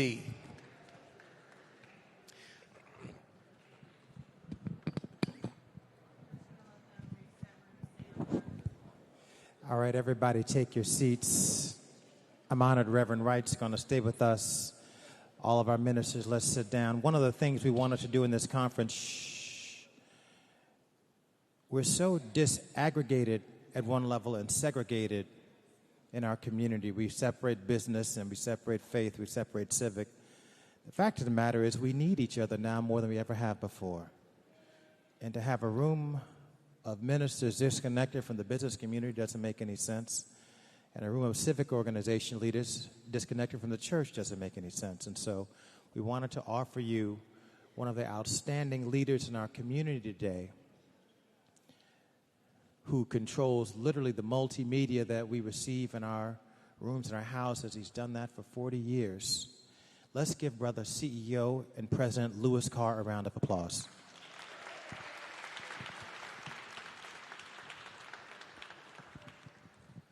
Dr. Lewis, it's Yes, good to sir. see you, sir.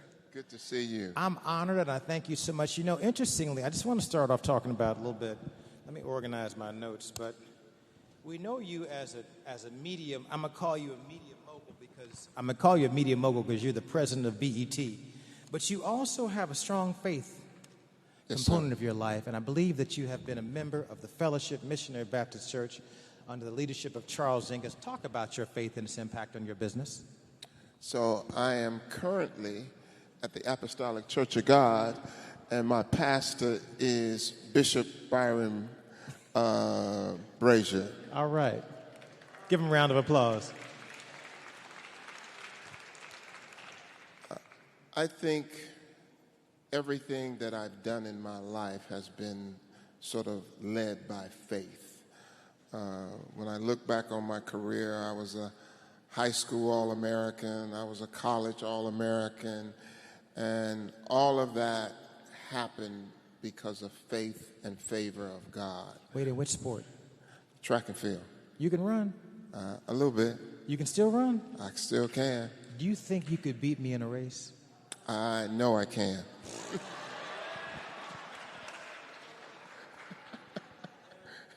I can see it. I have 2 new hips. But I'm only going to race you for money, though. So Faith has been a central part in the foundation of everything that I've done, and especially the career that I'm in now. And then your faith gave you the foundation to continue your work. And then how did you get started in the media business?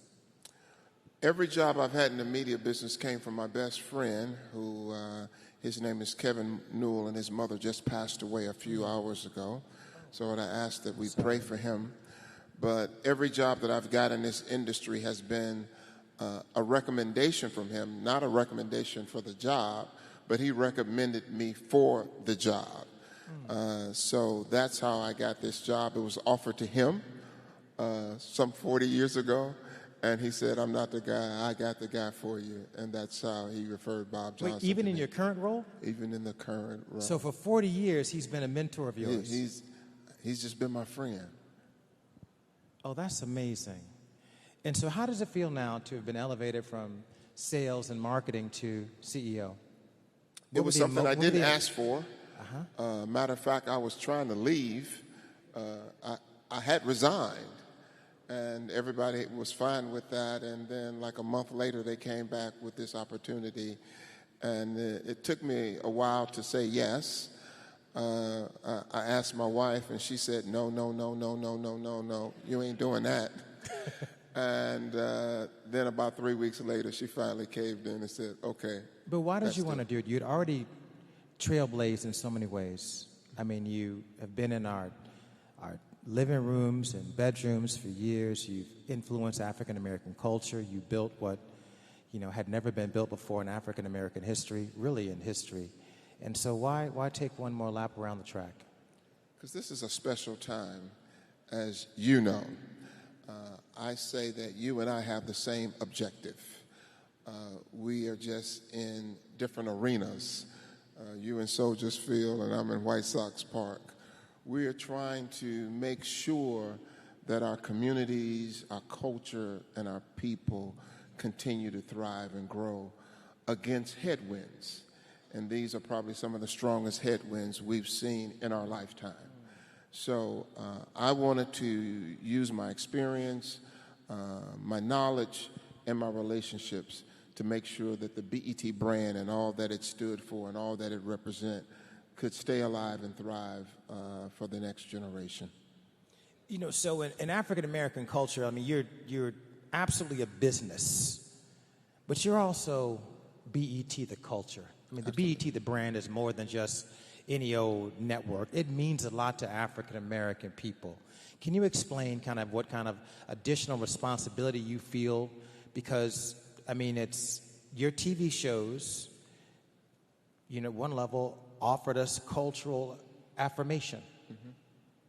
Well, the first 2 weeks I was in the job, I said, what do I need to do to establish us more into our community? And the thing that came to mind is I got to give people something they can believe in.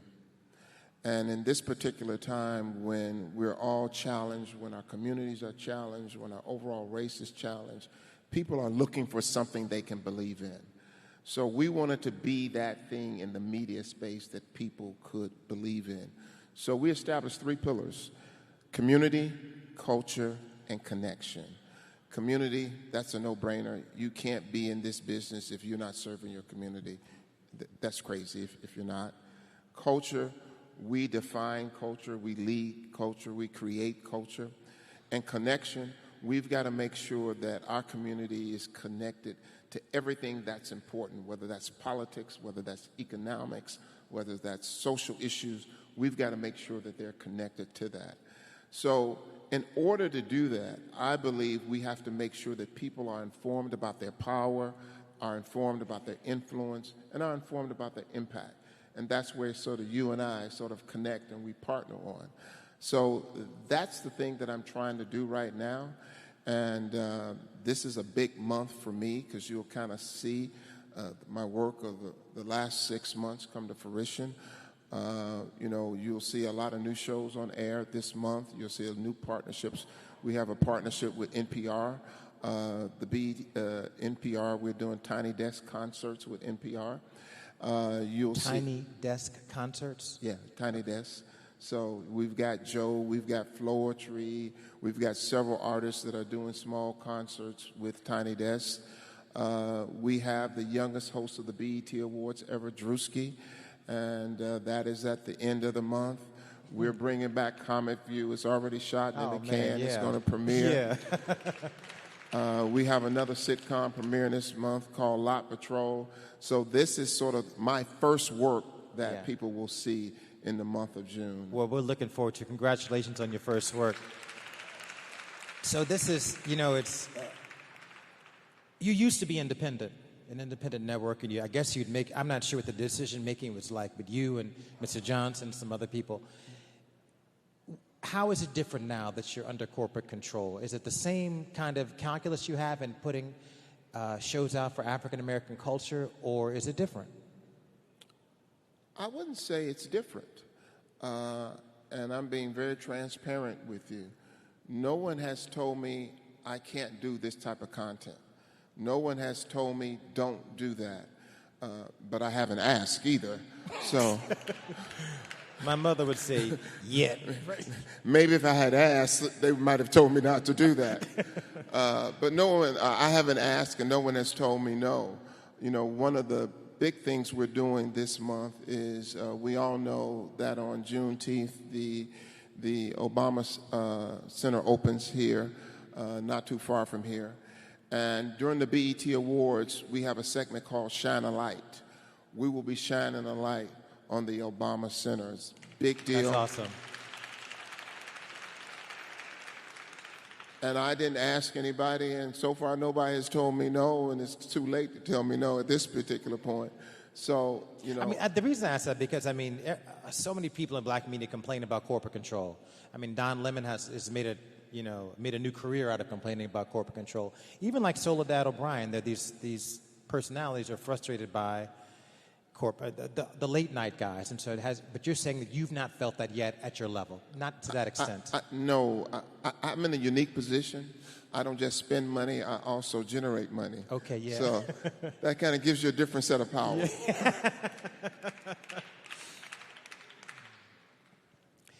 Black media. What role does black media have an additional role to play in society other than just a money-making media machine? I think black media has always had a foundational role to play for our communities, because our communities have a great expectation of us, how we represent them, how we communicate with them, how we inform them. So it's not just in our magazines, on our radio stations, on our TV stations. It's how we engage in community. So when you invited me here, well, let me be honest, you told me I had to be here. Several months ago, I was in the airport, and you called me, and you said, what are you doing? I said, I need you, brother. I need you, brother. And then when I told you I might be out of town, you said, did you hear what I said? And I said, yes. So I guess you picked that up from your father, all right? Well, I got a few bad habits. So I think it's this role that you have to have, what makes us different from other medias. So, other networks, other stations, they can be strictly entertainment. They can be strictly sports. They can be strictly lifestyle. We, as networks that are serving our community, we have to be more than that. We have to be in our communities. We have to engage with our communities. We've got to be a part of our communities. We have to understand our communities. So it's just a different level, and that's nothing new. That's from the very beginning. Can you think of anything in the last 40 years of your relationship with the media business television network where you had an idea or a concept someone brought to you that you thought was a money maker, but you thought it was bad for culture? And if you did, what did you do? It's been several ideas that we thought were bad for the culture that we had to sort of back away.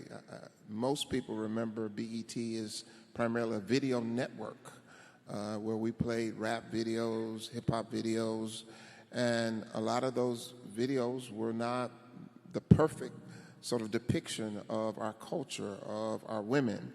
And, we caught flack for it. And we really had to, as a company, decide, are we going to go forth with that? Or we're going to listen to our consumers and do something different. We listen, and we've done something different. I just announced a couple of weeks ago an advisory board, and some big hitters on that advisory board, from Bob Johnson, our founder, to Queen Latifah, LL Cool J, Ray McGuire, one of the leading titans on Wall Street, Troy Vincent from the NFL. And I read comments. People tell me I shouldn't read the comments on social media. Do you actually read the comments? I do read the comments. Do you sometimes respond? Somebody responds. Somebody responds. You happen to know who it is? Somebody responds. It may not be me, but somebody responds. But I read them all. And one of the prevailing comments was, you don't have anybody young on that board. I looked at the pictures. Right. I don't. I've answered that. And next week, you're going to see my answer to that. And I think people are going to be very pleased, because it is somebody young, and they happen to be from this city. All right. So that's just one of the examples of you responding to what consumers are looking for. And I imagine that other companies ask you for advice on getting to and understanding your demographic African-American consumer. Does your demographic African-American, first of all? That is our target demographic, What is your actual demographic in addition to African-American, or is it primarily African-American? No, our demographic is about 68 to 70% African-American, and about 10% Hispanic, and then another 20% of other, what we call it. What's other? White, Asian, so it's kind of mixed in there. And which part of the base is important for you to grow? For example, I would imagine your crossover base is that other, right? So you want to grow that, right? Okay. Yeah. Black Hispanic, we want to grow also.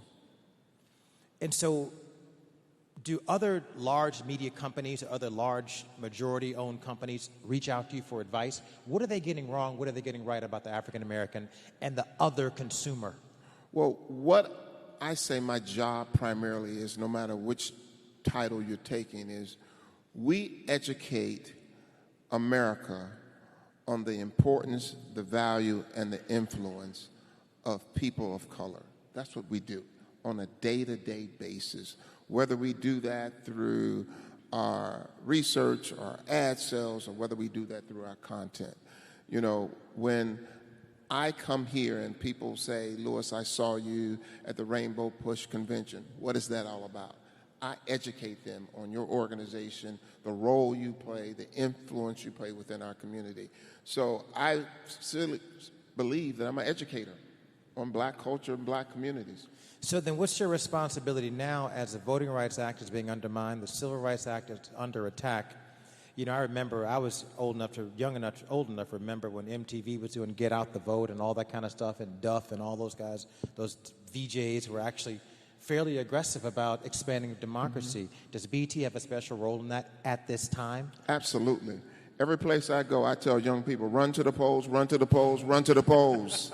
Come November, run to the polls. It's probably our most critical election cycle that we have coming up. And since your father was marching. And does it affect your programming? Absolutely. We try to integrate those type of messages throughout our network, throughout our website, everything. So, for African Americans who want to get into the media business, I mean, there's some fortuity involved in that, and there's only so many spots. Give them some career advice if you could. If you are a young person trying to get into this business, number one thing I tell my interns is learn how to communicate on all platforms at all levels. I have a little exercise that I do with my interns that you're going to have to be able to talk about yourself for 5 minutes to me before you leave this internship program. People think 5 minutes is easy. 5 minutes is long. Yeah. To be able to talk about yourself for 5 minutes, that is a long time. And communications, that's the business that we're in, is a communication business. You also have to be ingrained into AI. Not dependent on it, but ingrained in it. Yeah. Because you have to understand what it does, the good, also the bad, and be able to navigate around it. So there's certain things that you have to understand and do. Read everything possible. Everything possible. Even though I'm in the television business, I read an awful lot. I get up first thing in the morning, I get up reading. So there are certain habits that you have to do, and at the end of the day, relationships. Regarding messaging in the culture, there was a time where we had a Jet magazine that gave us the weekly, we had an Ebony magazine, we had a Black Enterprise magazine, we had an Essence magazine that made us feel good about our women. Are we losing something by not having the independent media that we had before? And at one level, I guess media is more independent because it's more diverse through all these social media outlets. Mm-hmm. But there's not like an aggregated cultural affirmation source, in my opinion. I don't think that aggregated cultural source is going to exist in this world anymore based on the internet and social media. But I think there is much more information out there. The challenge is weeding through what's true and what's untrue. All right? That's the biggest challenge for people right now. There's tons of information out there, much more than you and I had. But the challenge is understanding what's true and what's not true. And that's why you have to have multiple sources, multiple platforms, and expose yourself to multiple things. Let me change direction a little bit. Let's talk about, my family growing up shaped who I am. Especially my relationship with my mother, my relationship with my father too, but my mother was foundational in our household. And I think that relationship with my mom and my dad really helped shape who I am. My relationships with my brothers made me tougher, but because I had to fight, right? We had to fight. Tell me about your life and your relationship with your family that shaped the man who Louis Carr is today. Well, I grew up in a time where my mother was a single mother. I haven't said this a lot in public, but I guess I'm old enough to say it now. You are, and you're in safe space. My father was incarcerated for a number of years. And I grew up in a neighborhood, in a community where everybody was my parent. All right. Let's give the community a round of applause. Look what happens when community comes together to help raise a brother. And I understood that. I understood if I did something and my mother wasn't. I'm sorry, Louis, how old were you when your father was incarcerated? I was 5 when my father got incarcerated. And he didn't get out until I was 19 years old.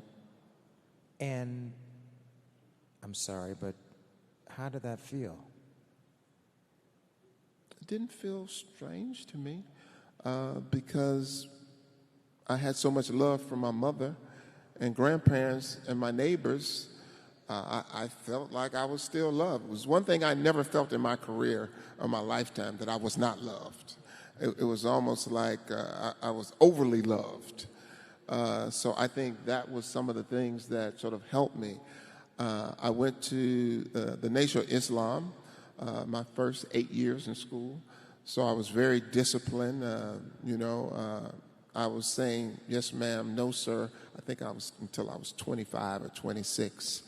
And people would say, you don't have to say that anymore, Louis. You don't have to say yes, ma'am. I still say it today. So it was something ingrained into me, and I don't think it sort of takes away from who I am. So I just had a upbringing of love, an upbringing of structure, an upbringing of discipline, and I think that's what helps me today.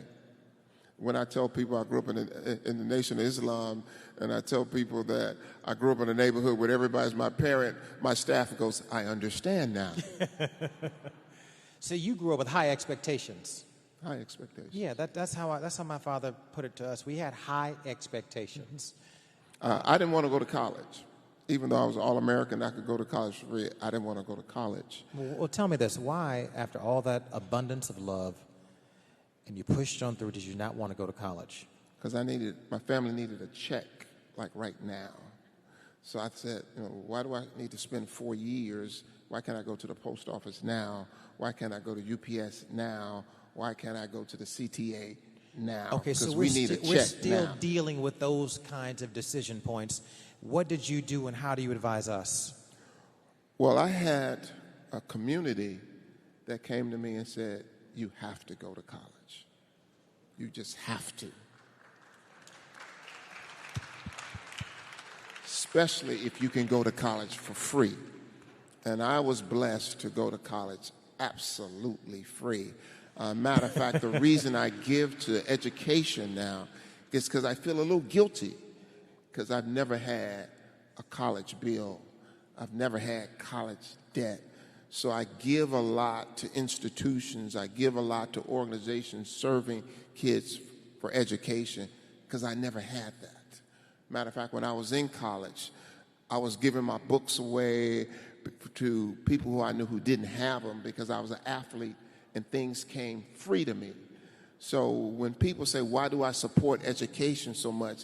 It is one of those debts that I'm trying to pay that can never be paid. All right, I can only pay interest on that. Louis Carr, you're a unicorn. I can never be you.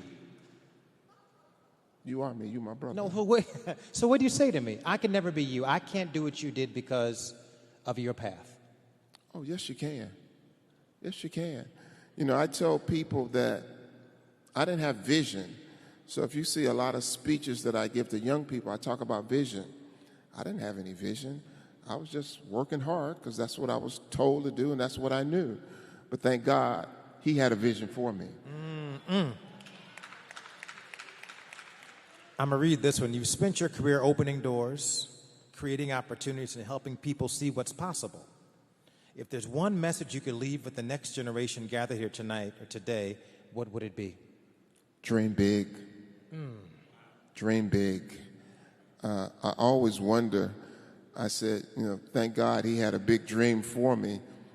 I wonder if I had added a little bit to that. What would that have been like? I didn't dream big because I only saw around me what I could see. I didn't have the internet or anything like that.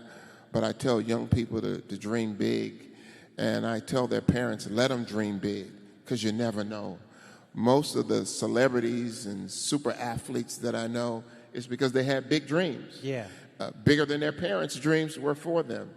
And that's what I always tell young people. Just think out the box so big that it's scary to you. I think you have to dream big and you got to pray hard. I've been telling people that I believe that we are the manifestations of hundreds of years of prayers of our people.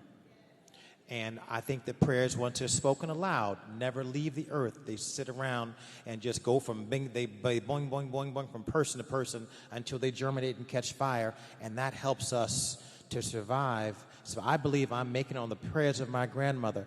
We know that you have tremendous corporate success. You have helped shape our culture for years.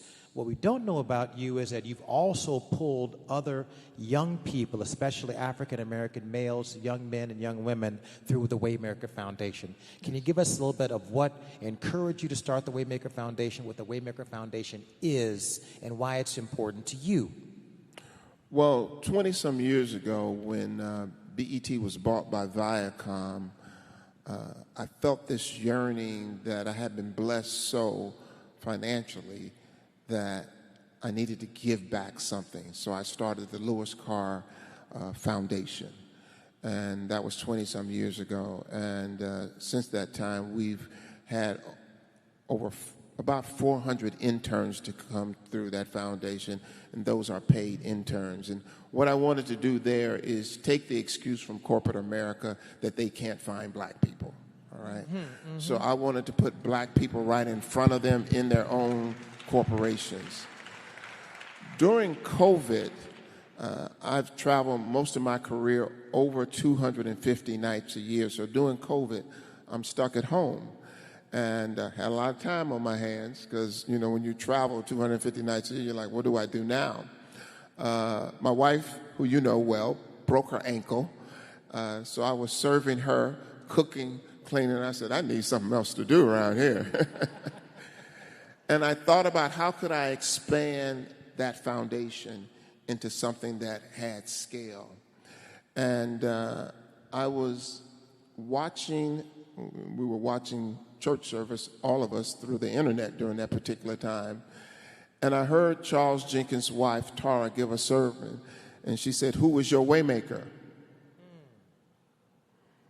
And it just clicked in my head. We know who the ultimate waymaker is, but when I think of my career, my life, it has been so many. So I decided to count them and write them down. I've had 19 waymakers in my life. Coaches, teachers, professors, neighbors, and what I call as a definition of a waymaker, somebody who saw something in me before I saw it in myself. All right now. And decided to do something about it. 19 people did that for me. And I said, I need to do that for somebody else. So I started this Waymaker Now Foundation, and we want to educate, inspire, and motivate black people to be their best self. Now, the challenge is a lot of the times they don't know what that looks like. So when you look at the Waymaker site, you look at the Waymaker magazine, we're showing black people what's possible, that they can be their best self. And that's what our conference is about. That's why we do it at such a high level, to show people what your best self can look like. Now, if you've never been to a Waymaker conference, I encourage you to sign up and go to one. Literally, you see a couple thousand African. It's the largest black male conference in the country right now. How many thousand kids? 3,000. 3,000. It was in LA this year, right? It was in LA last year. I'm bringing it back to Chicago this year. Yeah. 3,000 kids enjoying themselves and learning and engaging. And you bring, last time I was there, you brought Kyrie Irving to kind of teach us about his business sense and his shoes and his apparel line, all that stuff. And it just really brought, and Kyrie was like right here. He wasn't like way over somewhere. You could touch these people, and he really made them feel tangible to us in the community, in the neighborhood. So I think that's also using the power of BET and the media access you have, bringing it home to young people. Yep. I've been asked by the mayor and by so many other people, you got to bring it back to Chicago. So, of course, if I listen to social media, I'm going to listen to the people around me, too. You said 40 years you've been married. 40 years I've been married. Now, tell us the secret sauce to that pickle. I love your wife for 40 years. First of all, pick the right one, all right? And secondly, that term, Bishop Brazier, equally yoked, it is real. It is really real. You all are such a beautiful, beautiful couple. And she is, you are her assistant. Because she's in charge of everything. I am the husband of. She is so sharp, his wife. And then the third thing I would tell people, don't sweat the small stuff, and most things are small. If you could bring back one iconic BET show for a new generation, what would it be? One show? One show. You get one show only. It's coming back this month. It's called Comic View. Comic View? Is that the billboard we're going to see tomorrow? Did y'all hear that? Comic View's on its way back. Give him a round of applause. You'll see it at the end of the month. You talk about those Waymakers. Is there any particular of the 19 Waymaker, it could be a coach or a teacher, that you want to mention? I'd love for you to mention today. Tell us who they are, what they did, and how they influenced your trajectory. It was my high school coach who asked me this question, and it confused me. He said, "Lewis, do you just want to be good, or do you want to be great?" At that particular time, I'm like, okay, what is the difference between good and great? And I responded to him, I said, what do the people do who are great that the people who are just good don't do? And he said, with that question, it tells me that you want to be great, young man. And he said, line up and follow directions. And it just hit me like a ton of bricks. And that's why people say Lewis is one of the most disciplined people in everything he does that we've ever met. Whether it is getting up early, whether it's hanging in there and until late wee hours of the night, or sticking to commitments. Whether I think in 40 years I've only missed one flight, and I was standing at the wrong gate.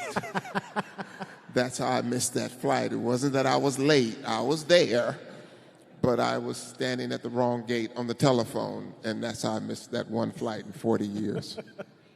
When you think about, I'm going to sprinkle some questions because they're pushing me on time. When you think about BET and Black America, in spite of the challenges we're facing today, what gives you hope? Great question, Yusef. What gives me hope is when I go around this country and people who I don't know tell me, I'm praying for you. Oh, man. I'm praying for you.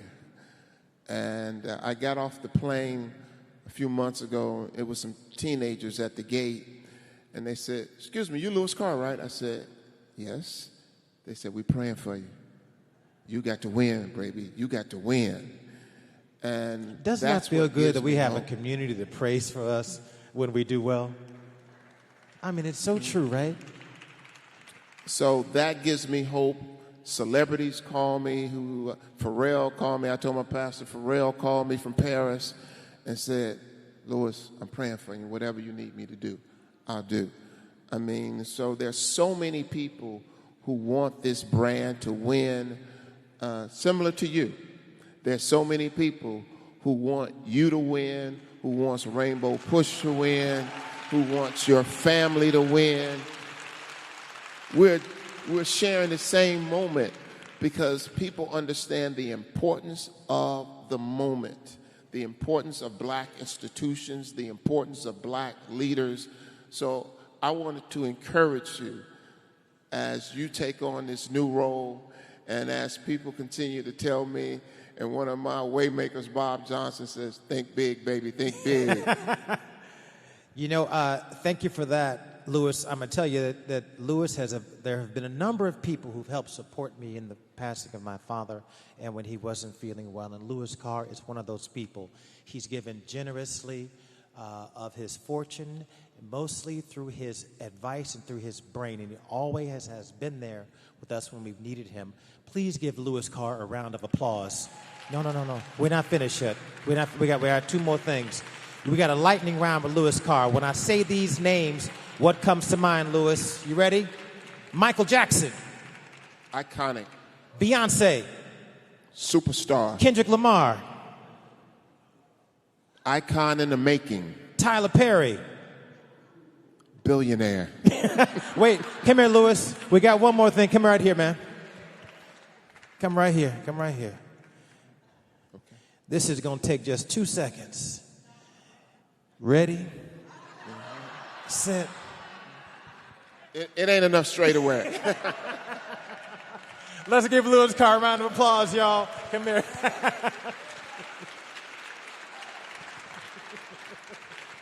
The one thing I do want to end on, I remember when we had lunch and you were contemplating taking this position, and you knew you had some big shoes to fill, and I encourage you to do that.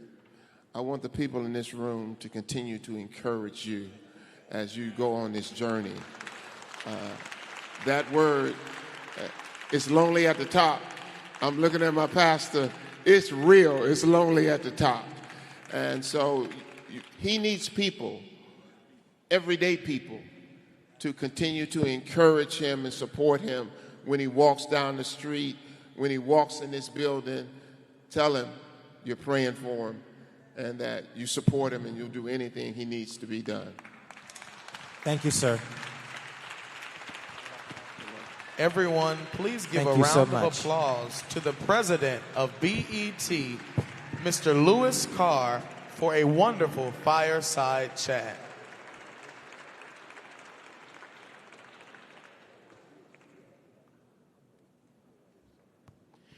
We will now break for lunch in the community room, a Chicago-style lunch, and ask that everyone would be back at 1:15. Our next panel will be the Voting Rights and Expanding Democracy panel. Please enjoy lunch and come back at 1:15.